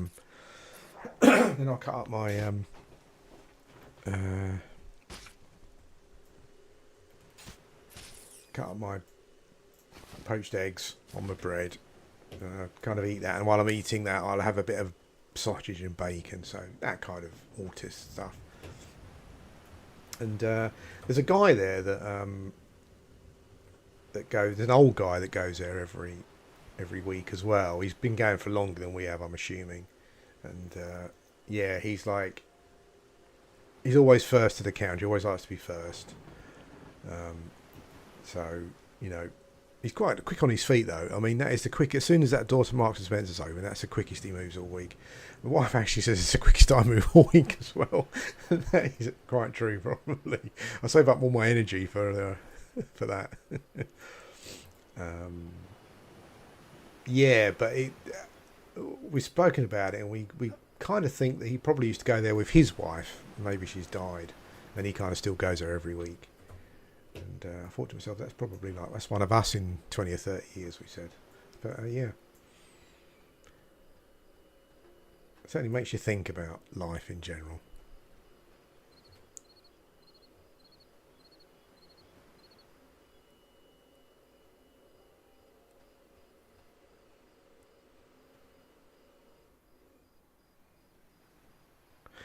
I think you're misunderstanding what I've been saying there. I'm not saying the reason that these new classic MMOs should be like a modern MMO, but the problem is, up until now, arguably maybe this one is more so, but up until now, the games that the MMOs that were being given like are not classic MMOs.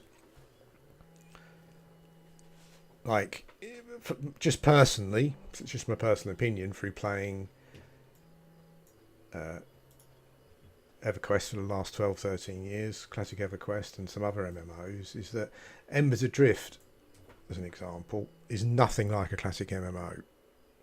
Pantheon is nothing like a classic MMO.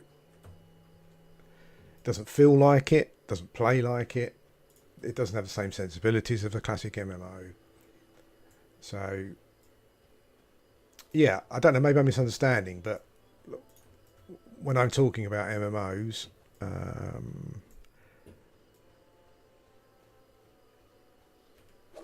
I'm not saying that you know, that I want a new modern MMO. I just want a so-called classic MMO to stick to the sensibility. I don't want it to be a copy of EverQuest. I just want it to stick to the sensibilities of a classic MMO, and I don't think that they're doing that. I understand people get defensive, and maybe there's someone in the chat who's an Embers Drift Andy, or someone who's a Pantheon Andy, or whatever, and they've got this parasocial relationship with a game, you know, where they just can't bear someone criticising them. But it's just, you know, it's just my opinion. Fairly educated opinion. I've been playing these games long enough. This is hi mate. This is Monsters and Memories. No, it's got it is. It's a new game developed by a new team. I think one of the guys definitely, Sean, worked on EverQuest back in the day. I think maybe one of the other guys did as well. I'm not 100% sure, but yeah, it's kind of it's trying to recreate a classic MMO. I would say so far, out of all the ones that I've played, I think this one captures the essence of a game like EverQuest more than the others. There are still some systems I don't understand why they're there.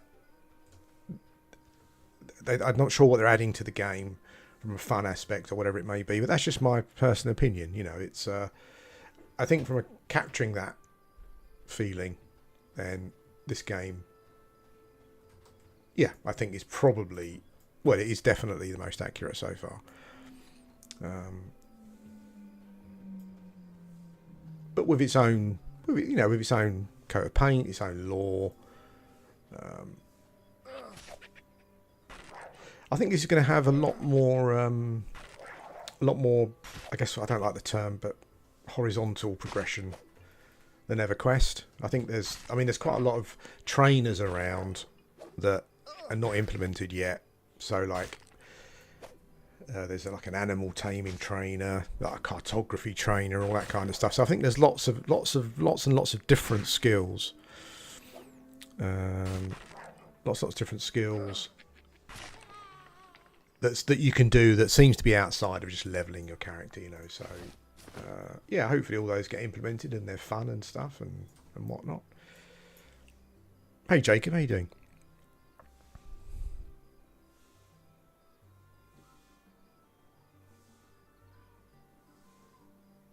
I've got quite a lot of hours into the game. I like it. I like it a lot. I like it a lot. I still think there are some, as I said, I still think there are some design things that kind of feel that they're repeating to a lesser extent. You know, some things that make the game less fun, you know, kind of like pushing the envelope from an EverQuest, classic EverQuest point of view. But yeah, I mean, it's still in development, so all these things will, you know, will even themselves out.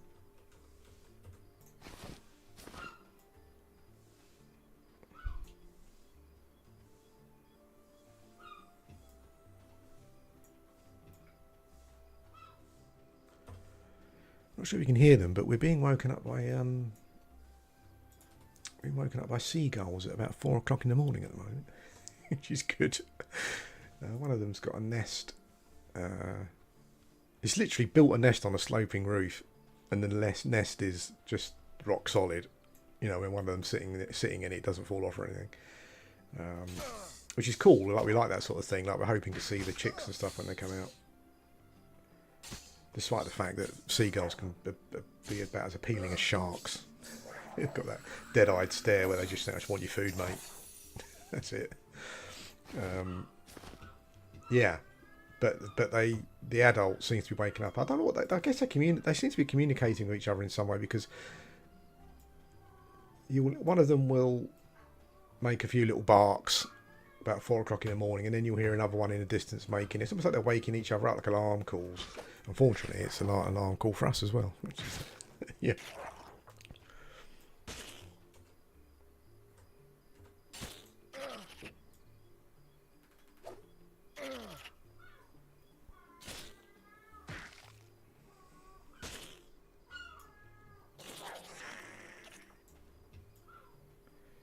I'm not really getting them in the US.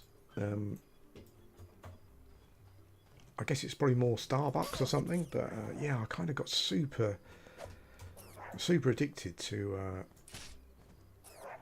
Costa coffee, flat white, and a chocolate tiffin. Ooh.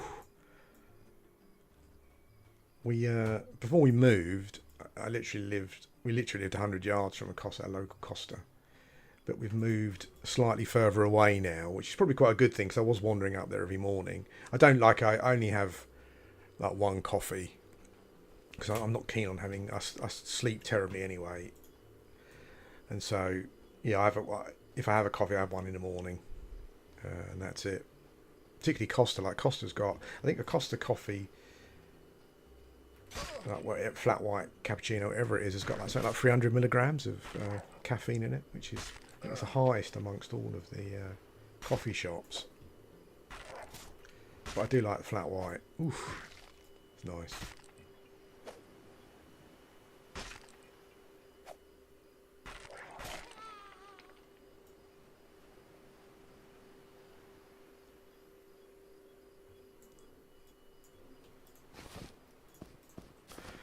It's so difficult, Jacob, to say, because I just think, like, as a player base, I think we're not the player base we were. I was saying earlier on. I don't know. Like, if I kind of think to myself, if a game came out that was basically a copy of EverQuest but with better graphics, like, would it actually do well? I don't know. It's really weird. I think that I've said it a lot, and many of you have said it to me as well, is that, God, I just need a new MMO. Please, a new classic MMO that doesn't copy whatever your favourite classic MMO was, but it's definitely developed strongly with the sensibilities of that game. And I don't know. I don't know. I'm not even sure. I don't know if it's that situation where I mean, I would play it as well, but I guess what I was in a roundabout way trying to get to is that people will quit games quicker than they used to. So, where it's an MMO or whatever, it's almost just got one chance. I think that if it comes out and there's a problem and the player base don't sync with it, and they go somewhere else, they don't come back, it feels like. Even if that game goes out of its way to change some of the systems, to try to make itself more attractive to those players that left, they just don't seem to come back. So you've got such a small chance to make it, as it were. And I just think that, yeah, I think that it might seem unfair, particularly for an indie team, but you kind of almost have to get it right at the start, I think. You have to get the basics right at the start to a certain extent. But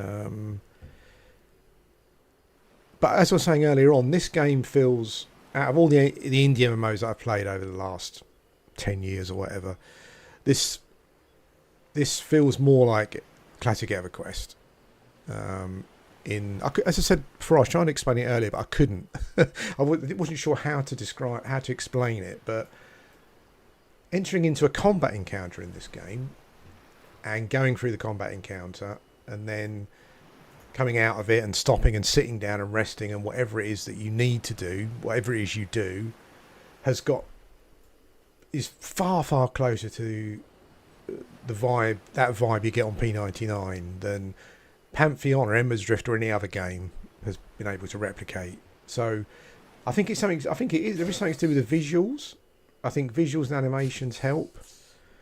Like for you, like the feel of a game. I know it's weird to say that visuals and animations make a game feel more like EverQuest than another game, but I think it does. I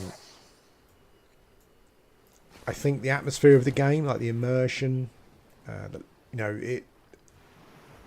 Sitting here listening to the waves and just pulling a mob, and then killing it and sitting down and healing or whatever it is that you're doing. Yeah, it feels like being. It feels like hunting. Like there's an area. They've got areas that are quite similar to Oasis, where you've got loads of crocodile alligators running up, walking up and down the beach. And doing that here feels very, very similar to doing it in EverQuest. And I can't explain it any better than that. I don't know why there's a feeling, and you get a feeling from playing a game. But this does emulate the feeling of EverQuest, I think, in that regard, in the closest way so far. I think a lot of it is to do with graphic and engine choice, because when you're interacting with a mob,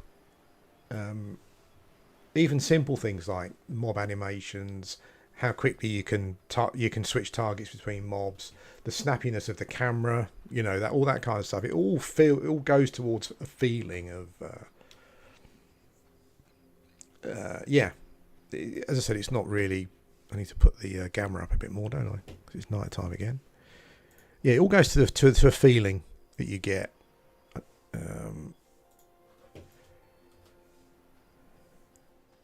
And I can't explain it any better than that.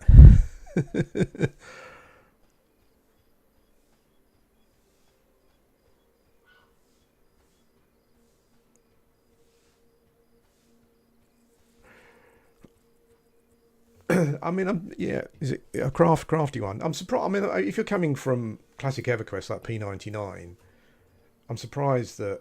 I mean, unless you don't like any of the indie MMO games, then I guess I can understand it. But the vibe of this game, like playing it, and the feeling, it feels more like EverQuest. I think if you're coming from P99, like this is the game that I would imagine that people would sync with the most. I mean, so far, like leveling pace. I mean, I'm not. Yeah, maybe I don't disagree too much on that. I mean, they've been running around as a level 6 killing blue mobs so far, and I kind of feel that I've had to kill quite a lot more mobs to get to this experience bar point than I would in EverQuest. I hope that's not a theme. I don't want another Embers Adrift. I don't want to have to kill 1,000 mobs to get level 15. I'm done with that. I just won't play. I hope it's not like that. I don't know.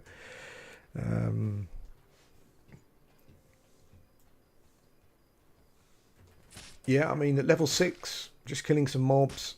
It's taken me quite a while to level at level 6. It does feel quite slow. I kind of agree with that. But I think just the feeling, an overall feeling of playing the game,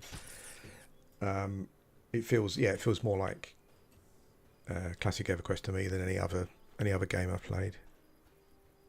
I've seen videos of Aaron Shaw, and it's one of those things where I thought to myself, I might download that, but I just haven't got around to it again. It was a bit like Hero's Journey. A few people mentioned that to me, and I thought to myself, I'll download that at some point, but I haven't done, so.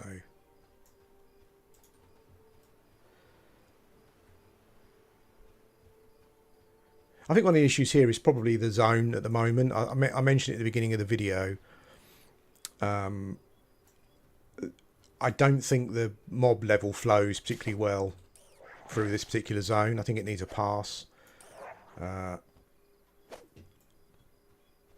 Like I'm kind of killing level 3 and 4 mobs to get to level 8.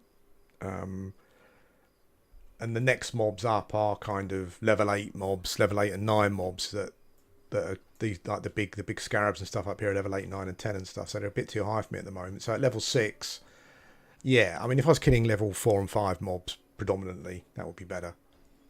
But it's almost like when you zone into the zone from the newbie area,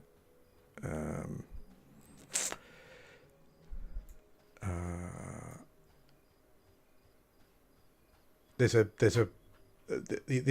big area that is just level 1 and 2 mobs still, and this area here before you get to level 8 and 9 mobs also seems to mostly be dominated by mobs up to sort of level 3, but with a few 4s thrown in, so maybe that's why it feels slow. I'm just not in the right spot basically. But I think the zone needs to have a more natural progression of mobs leveling, getting up to here. So it's weird, you got level 1, 2 and 3 mobs that end, and you here, this bit here, you've got mobs level 8 plus. So this bit needs a load of camps at level 4 and 5 mobs, if you know what I mean.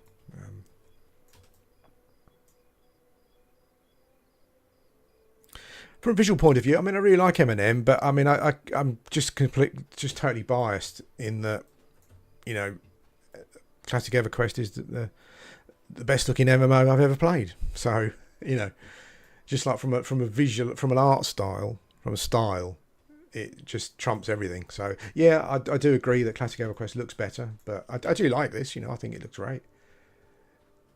Obviously, the volumetrics and the lighting is better than Classic EverQuest. Yeah, this zone just needs a lot more camps. I mean, there's two dog camps, one here and one further up there, but this part of the zone just needs a whole lot more, particularly before it's released, you know, and there's a lot of people in here leveling.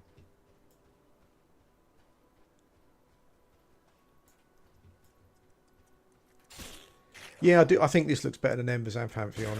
Yeah. Embers unfortunately just looks like a Unity engine, boring Unity engine game. And Pantheon just looks a bit childish to me. Bit Fortnite. Yeah, I much prefer this. There's also some great even if it's like low poly, there's some great detail. Looking up there in the buildings and stuff. It's really cool.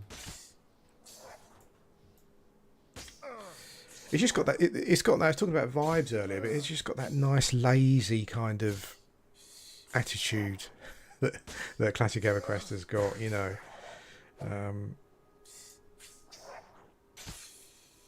if that's what you want, you know, you can just bum around, going from mob to mob. Nice little soundtrack playing in the background.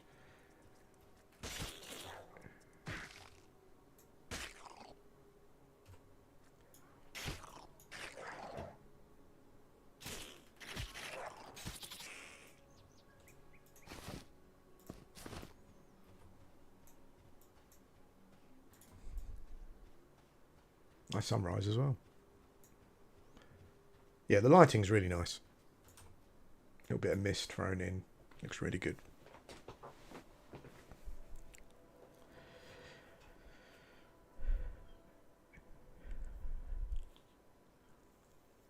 Yeah, I mean, it does, like, I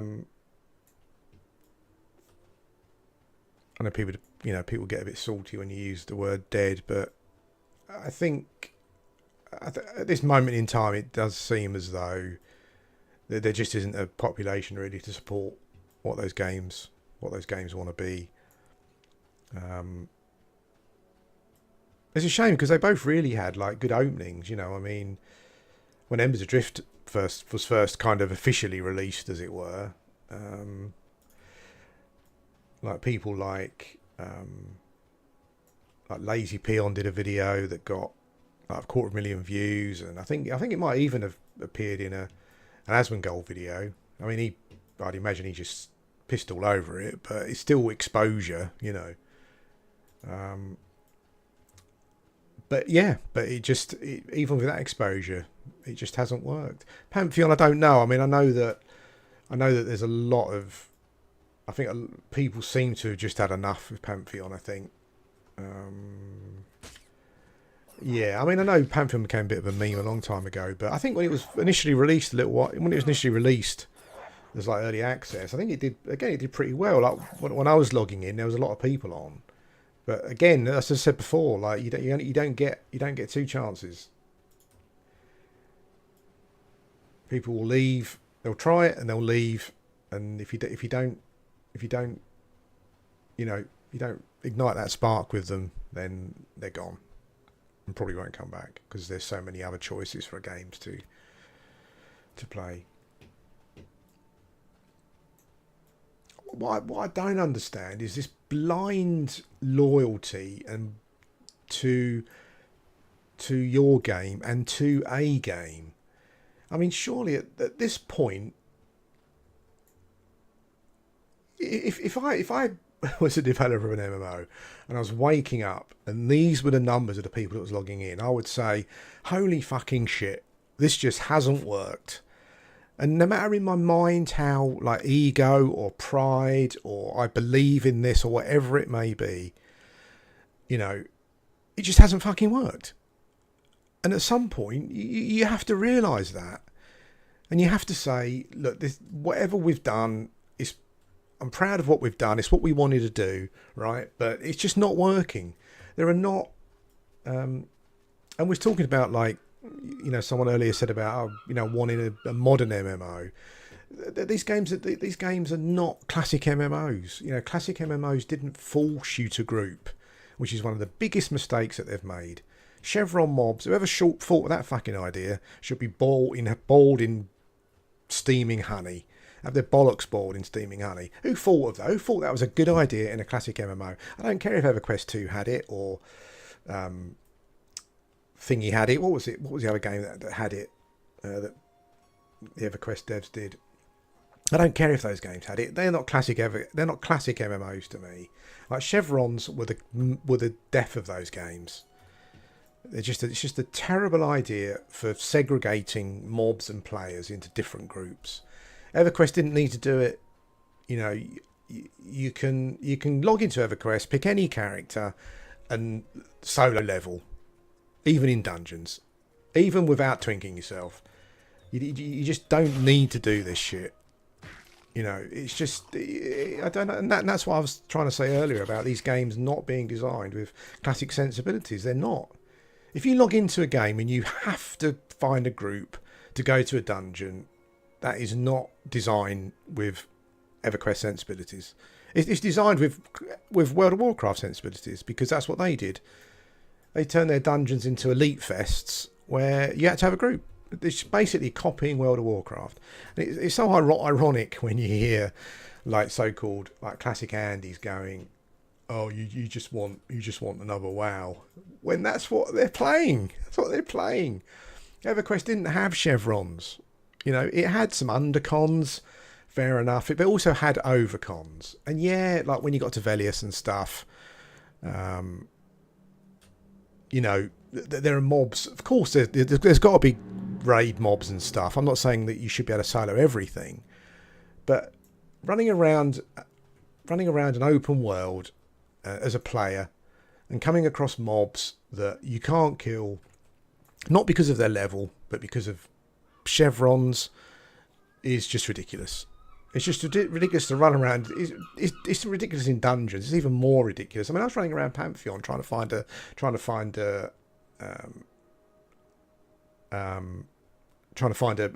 just a camp to camp, and it was just chevrons everywhere. It's just ridiculous. And I know that they balanced it out a bit and they removed some of the chevron mobs, but it's just bad design.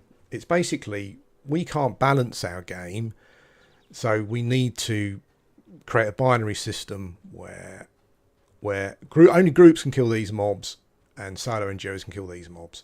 It's just not designed with a, sorry about the rant, but it's just not designed with a classic MMO philosophy. I think that's just how it is.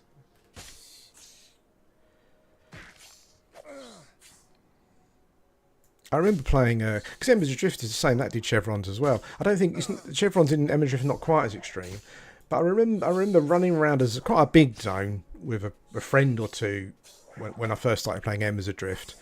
And we were running around, bearing in mind There's no Spirit of Wolf in that game or whatever. So you run slow. And we're running around and we couldn't find any camps, any decent camps to fight at. It's like we'd run for 10, 15 minutes, get to a camp. Oh, it's chevrons. Oh, okay. Let's try it. Pull one. No, it's just not fun. Go to another camp. Oh, chevrons. Great. It's just, I don't know who designed them. It was EverQuest 2 or the other game. But as I said, it's just a bad it's a bad mechanic. And it just means that you can't be bothered to balance your combat. It's too easy. It's an easy way of balancing it.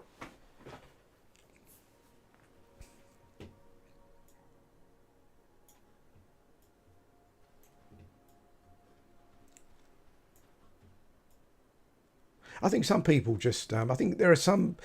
I think maybe I'm not sure if it's the same type of person who moans on Discord or kind of or validates the devs' choices on Discord or Reddit or whatever it is. But I think I told this story a couple of streams ago. But I was in a stream with a Pantheon streamer, and there was a dev in there, and it was a weird experience because the streamer and the chat were trying to talk as though they were classic EverQuest Andes, but they just kept going on about things that they didn't like about EverQuest, that they didn't want in Pantheon. Okay, so make up your mind. Like, are you classic EverQuest Andes or not? Like, what? Literally going on and on about stuff. This was too overpowered. This, that, the other. We don't want this. We don't want that. And it's like at the end of the day, I thought to myself, well, if that's the sort of person that you're designing a game for, then I'm out. You know, it's just.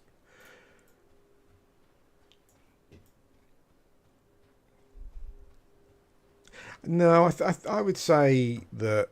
Sorry, Garrosh, I just saw your question. I would say that on P99, if someone plays the class to their best, then the Enchanter is the best soloer. I would say the Shaman can probably have an easier job against certain mobs.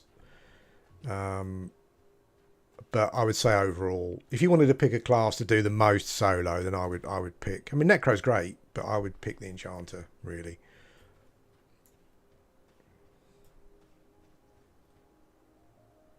I would say the Necro is probably the best grinding class. That and the Magician. Like if you just wanted to grind a class to 50 or 60, 50 probably. You could certainly level any class to 60 solo, but I think a Magician would probably struggle more in the 50s to 60s, where I think the Necromancer would just have more camps available, more utility to deal with camps and stuff.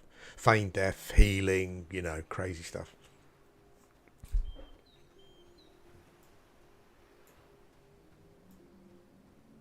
I think what we're seeing. I think maybe, and I was never one of them, and I think to a certain extent that some of the arguments are worth having. But when I used to play EverQuest back in the day when it first came out, there were people on the forum, but people on forums who would just moan all of the time. Whatever class they weren't playing, they would moan about it. Literally, I'd see warriors moaning that Necros are so good at soloing or whatever or stuff. And it's like, and people would just constantly moan about balance and this and that and whatever. I don't like this spell, it's too overpowered. Necro's too overpowered. Shaman's too overpowered. Slow's too overpowered. Charm's too overpowered. And I wonder if those are the sort of people that have now grown up and are playing these games, and they're the most vocal ones. Like they remember playing EverQuest, but just being a right bitch about it, and I don't like the toys that he's got. I want his toys, or I want his toys taken away. And I wonder if they're the same. People.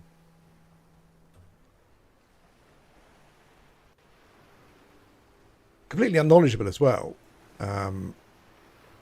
It's like this stream. I responded to this streamer because I was like, "This is bullshit."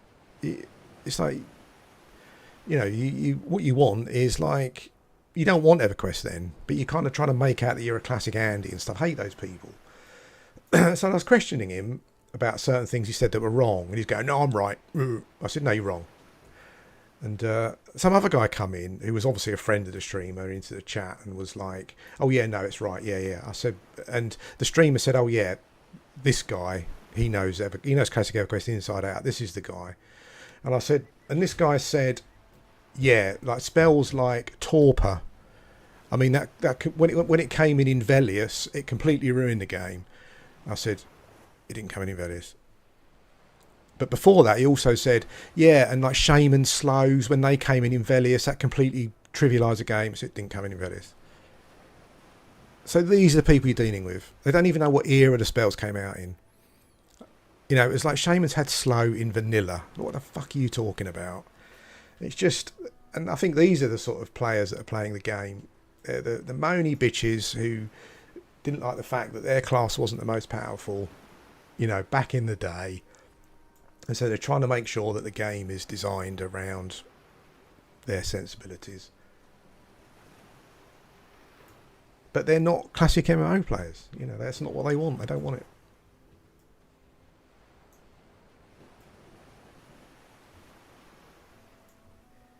I'm sure there's people that have watched P99 videos and streams and thought to themselves, "Hang on, this is ridiculous. Like this level 60 enchanter or like Necro is like soloing some of the like Plane of Fear and stuff. That's not fair." Whereas even though I'm never going to reach that point, like I think to myself, that's amazing. Like that they work that out. And from watching it, I'm never going to do it, but from watching it, I actually pick up some tips and stuff on how to be a better enchanter or a better necromancer. And I don't care if they can do that. You know, they go on forums going, "Oh, sir, you know, this enchanter's soloing Plane of Fear. You're not supposed to do that." It's like, that's what made EverQuest what it was. The fact that you could do that, where you could do it and think, "Holy fucking shit, someone's worked out how to solo it." That's what's brilliant about it. That's what, like, as I said, like along with some of my best memories of watching videos, P99ers, I mentioned about watching some level 1 undercon quest videos that he did. They were amazing, but also watching like some of the crazy good classes, like soloing stuff, you know, and working out how to do it. It's like that should be encouraged, that shit. It shouldn't be, you know. And you get people go, "Oh, it's an MMO." Well, so what? Who cares? If you want to go in group, you can go in group. But I want to watch this guy solo this shit because this is fucking amazing. And I'm learning stuff. I'm not learning anything from you moaning about your group. I'm learning from this bloke. You know, I don't understand the philosophy around these MMOs, these classic ones, or some of the players. It seems to be, just didn't seem to fit in with. Maybe it's my own biases. I don't know, but I think that's the amazing thing about the game. Is I've seen a few streamers work through Kedge Keep. Like some of my favourite ones were watching someone start at the entrance to what's the Kunark zone with the scarab camps and stuff and all that kind of thing. I used to love watching someone start at the beginning of that zone. And I think to myself, right, how's he going to deal with the next camp? And I'd go, "Oh, fucking hell, that's brilliant." I never would have thought. They do stuff that I never would have thought about doing. It's like, how did they come up with that stuff? And that's the thing that I'm kind of also worried about with these games, is that the thing I'm worried about is this game gets released a year or two down the line, some enchanter or whatever is soloing stuff, and someone goes complaining to Sir and they change it. That's the other thing that I'm worried about as well, because with EverQuest, they can't change it, right? Because it's set in stone. It's from a bygone era. Like, the Sensibilities, that's it. Yeah, exactly that one. It's like the developers want to recreate P99 as accurate as they can. Now, I know some people, you know, there's P99 has changed some stuff, and I know some people don't like that, but I think the essence of the gameplay and your interaction with mobs and dungeons is pretty accurate. And they can't change it because that's what it is. That's what it was. You know, the developers didn't change it. Developers didn't get into Velius and say, let's put a level 60 level limit on a fungi tunic, or let's just make it impossible for enchanters to solo, or whatever, or shamans. They never did that. They could have done, but hopefully they thought, this is fucking cool. You know, why would we? Yeah, it's but that's not what some players seem to want. I don't know. And it's not like you want it just for the sake of it or just out of stubbornness. You want it is because that's what made the game. Like if you took I've said this before. I know I repeat every time I stream an MMO. I repeat myself. You could just go and watch another stream, and I'm sure I'm saying the same thing. But the reason the group combat was like it was in EverQuest is because of how the classes were designed and everything that went with them. If you change the classes to make them less powerful solo, it would also impact the group game, and the group game wouldn't be as much fun either. It's just how it is. You know, class design is intrinsic to how the whole game works, and I think that's why it was pretty amazing. Kedron, yeah, old Tebelis, I used to enjoy that. Siren's Grotto. There was a couple of 2 or 3 streamers I've watched soloing Siren's Grotto. Yeah, that is balls to the wall, mental. That is. I don't know how they do that. Particularly like the pathing is just shocking in the water as well. There was one enchanter a long time ago who hasn't made any videos for a long time. He used to stream more often than not. He had this voice that I could just listen to. It was kind of like it was an American. It was almost like a theatrical American voice. You know, that you get like a Shakespearean British actor. It's kind of like the American version of that. I can't remember his name, but I used to love watching his videos, and some of the crazy stuff that he used to do. I think the guy. I think I follow him on Twitch actually. I haven't. Let me have a quick look. I haven't watched a huge amount of P99 content for a while, but the guy I think the guy who carries the flag for that kind of stuff. I don't think he plays as much EverQuest anymore. But I heard someone else's voice there. That was weird. Oh, it's because I've just put Twitch on. Sorry about that. Yeah, Suggs. I think Suggs was the guy. He was the last one. No, not WreckYou. I have watched WreckYou. This guy didn't really do YouTube videos. He was mostly streaming. He was like probably, I think he was regarded as a streamer. He was probably regarded as the best enchanter maybe for a period of time. But I can't remember what his name was. But yeah, Suggs was the last guy I used to watch on Twitch. The last guy I used to watch on Twitch was the solo self-found bloke who leveled like a warrior and a rogue to level 60 without any help whatsoever. You know, I watched his videos. They were an education. They were pretty cool. WreckYou though, no, I did watch him a lot. WreckYou, the 2 big enchanter creators on YouTube were WreckYou and, let me have a quick look at the other guy. I can't remember his name, but I watched him a lot. I'm sure I must still be subscribed to him. Arietta's good. Arietta P99. I can't remember who the guy was.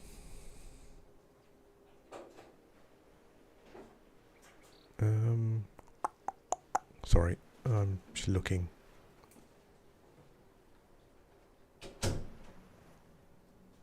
I'm pretty sure I'm still. I don't know. I'm pretty sure I'm still subscribed to him, but I can't remember. Prismatica Control. He hasn't done a video for about a year, but he's got a lot of good. His last video was Enchanter Solo Plane of Hate. I'm still subscribed to WreckYou, but he's been a while since he did a video. I can't remember the name of the other guy. I'm still subscribed to Sir Mutton Chops, which was the first, like, an early alias of Level 1 Undercon. Yeah, it's a shame. I mean, I understand reasoning for it, which I think the reasoning for it was, but he took down all of his, I think nearly all of his EverQuest videos from his channel. But he kept the Sir Mutton Chops channel going, where he played the monk. I used to watch that quite a lot. I still go back to the old videos now.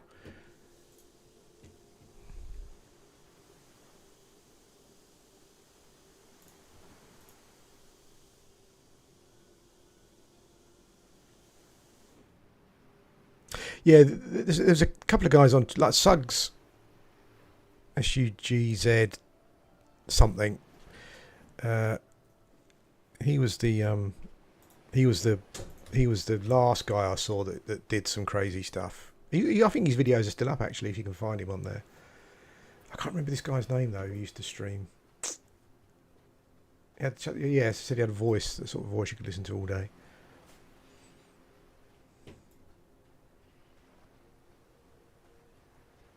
If you're looking for enchanter stuff though, soloing stuff, there's a guy called Prismatica Control, I think, on YouTube, and he's got some Siren Grotto stuff. His Siren Grotto video is really good because he kind of talks you through them, talks you through what he's doing.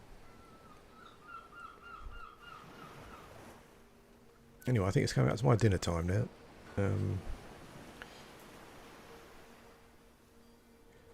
So I think I'm going to stop.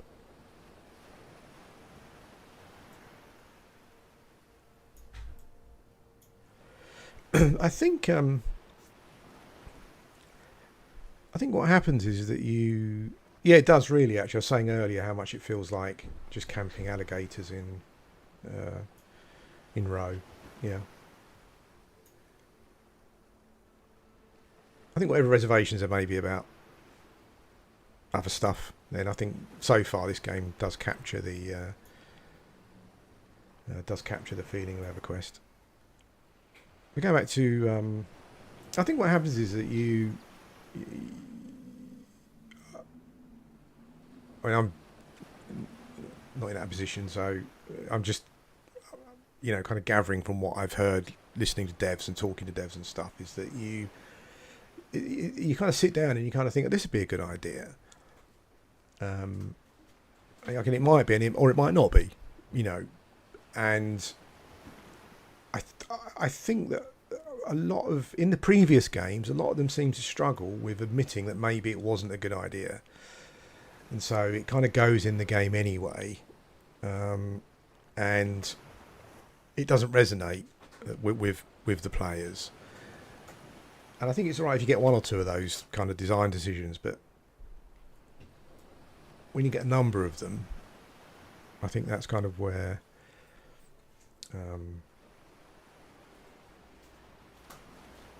it goes wrong. So, like, one of the things that I've spoken to Sean about is like when you die, if you're a spellcaster, you drop your spell book,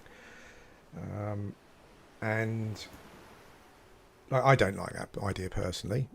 I think it's just, as I said before, like, I don't believe anyone that says they like death penalties, because when I've seen people interacting with them on streams over many, many years, the main feeling is one of, oh fuck, it's a waste of time. It's not like it used to be back in P99. Most people that I've seen stream and play P99 have got ways of circumventing the death penalty or making it easier for themselves, because people don't really like it. So I think when you include something that's an extra penalty, then I'm kind of thinking, well, why is that? How is it servicing the game? Like, what is it? One of those ideas where it's just an idea to see how it goes and stuff. And I think that the thing is that when you introduce these things, you then come up with a load of issues that you can see. So what about if you can't get your spell book back? Okay, well, you can kind of have another one. Okay, but you've got to buy all the spells again. Is that really what? What about if they're really hard to obtain spells, and for whatever reason, I don't know, maybe it's impossible to lose your spell book. I don't know, but it's So also then what you have is you have a group of characters that have got almost nothing available to them to corpse recovery. And there are ways of trying to circumvent that. You can, I think, if you look at the spell book, for example, I think, oops, I don't have my bloody spell book. I can't remember. No. An ability book. So I think the idea is that each class has some innates. So even if you die and lose your spell book, maybe these innates are still available to you. I'm not actually sure.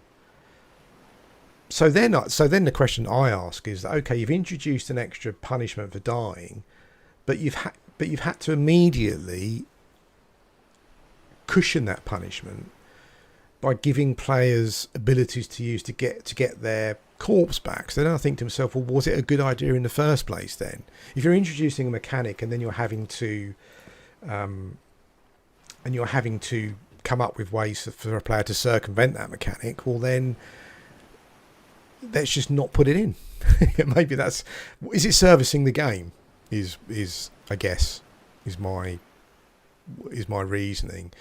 And if you introduce a new mechanic, how many other things are you having to introduce to allow players to get around that mechanic or help to get around it? I don't know. It just there are just certain things that are being introduced I'm not sure about, but certainly like this game does have the vibe though, like the EverQuest vibe of camping, killing mobs and stuff. It feels very, very similar, and I guess that's a good thing to be going on with. We'll see how it goes, but I think that's kind of what happens. It's about coming up with a idea. It's about coming up with an idea. And it sounds great on paper, like in a boardroom or something on a whiteboard, but just the practicality of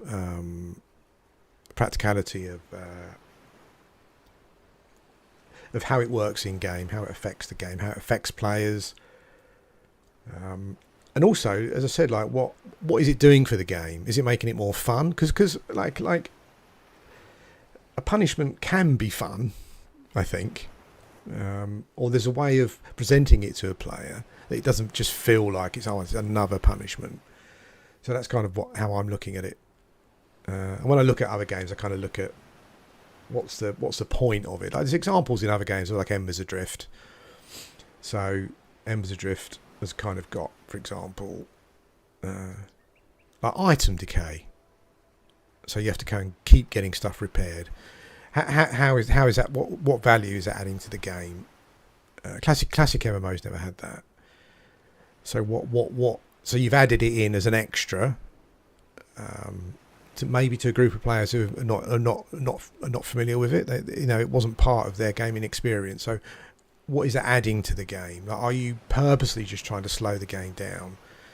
And if so, like why? It's like it's those kind of things that I question, and implementing a new thing into a classic MMO.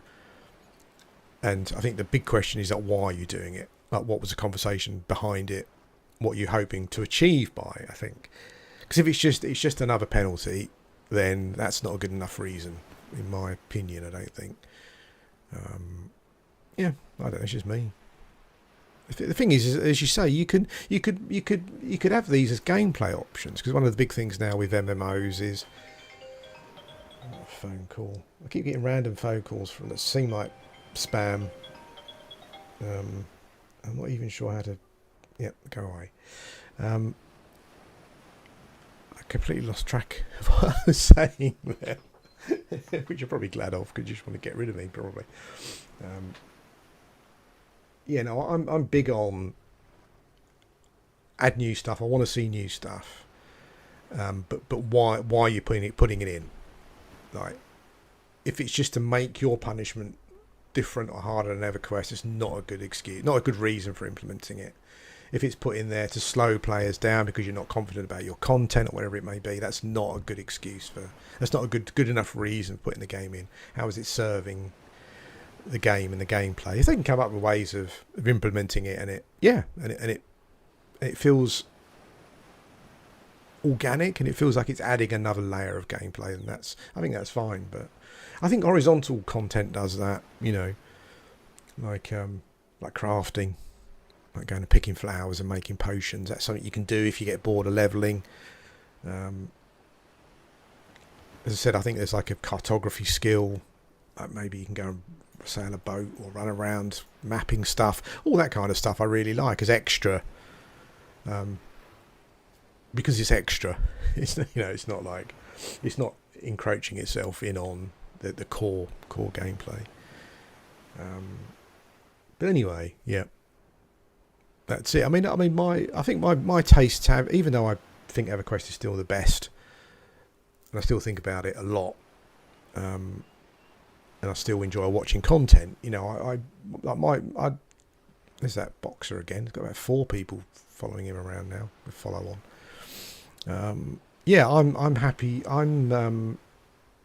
What I want is I want to see progression in combat and AI and that kind of thing. That's where I want the game to be harder. You know, I don't want stuff added into a game that is just more grindy. But I do want it to be harder. But I'd like to see things improved in that respect. It's difficult, I know. You know, it must be difficult to get a mob to program a mob to behave in a certain way. I think EverQuest again did it pretty well. You know, if there was a shaman in a group of mobs that spawned, he would buff them and all that kind of stuff. You know, that's pretty good. That's pretty cool. Yeah, I don't know. We spoke about some stuff earlier, didn't we? Like, I think most people seem to like the spawning mechanics in EverQuest. That can be really interesting. It can be like a puzzle. That can be really good. All those kind of things. Even working out quests, you know. Yeah. Anyway, I'm going to go because I'm going to make some dinner, I think. My wife's just come back. I hope you've enjoyed the stream. I know that when I play a classic MMO or I play a classically inspired MMO, I end up ranting and talking about the same things. But it's just, you know, it's just born of frustration. Please keep making the same mistakes over and over again. I think that's it. Yep. I'll end on that. Thanks for watching, and I'll speak to you again soon. Also, I just want to say, going back to what someone said earlier, although I've spent quite a lot of time sitting down, I have spent quite a lot of time going around and killing blue mobs, and it is taking me far too long to get through level 6. I will agree with what someone said. It feels too grindy at the moment in this version of the game. Maybe it's because there needs to be more of a level balancing in this level. Maybe if I was killing level 5 and 6 mobs, because if there was more of them, maybe it would go quicker. I feel it probably would. I think maybe the reason is because I'm killing level 2 and 3, 4 mobs. So yeah, maybe it's the spot. But it does seem quite slow regardless. It's interesting, isn't it, how you can't help thinking back to like EverQuest, you know, where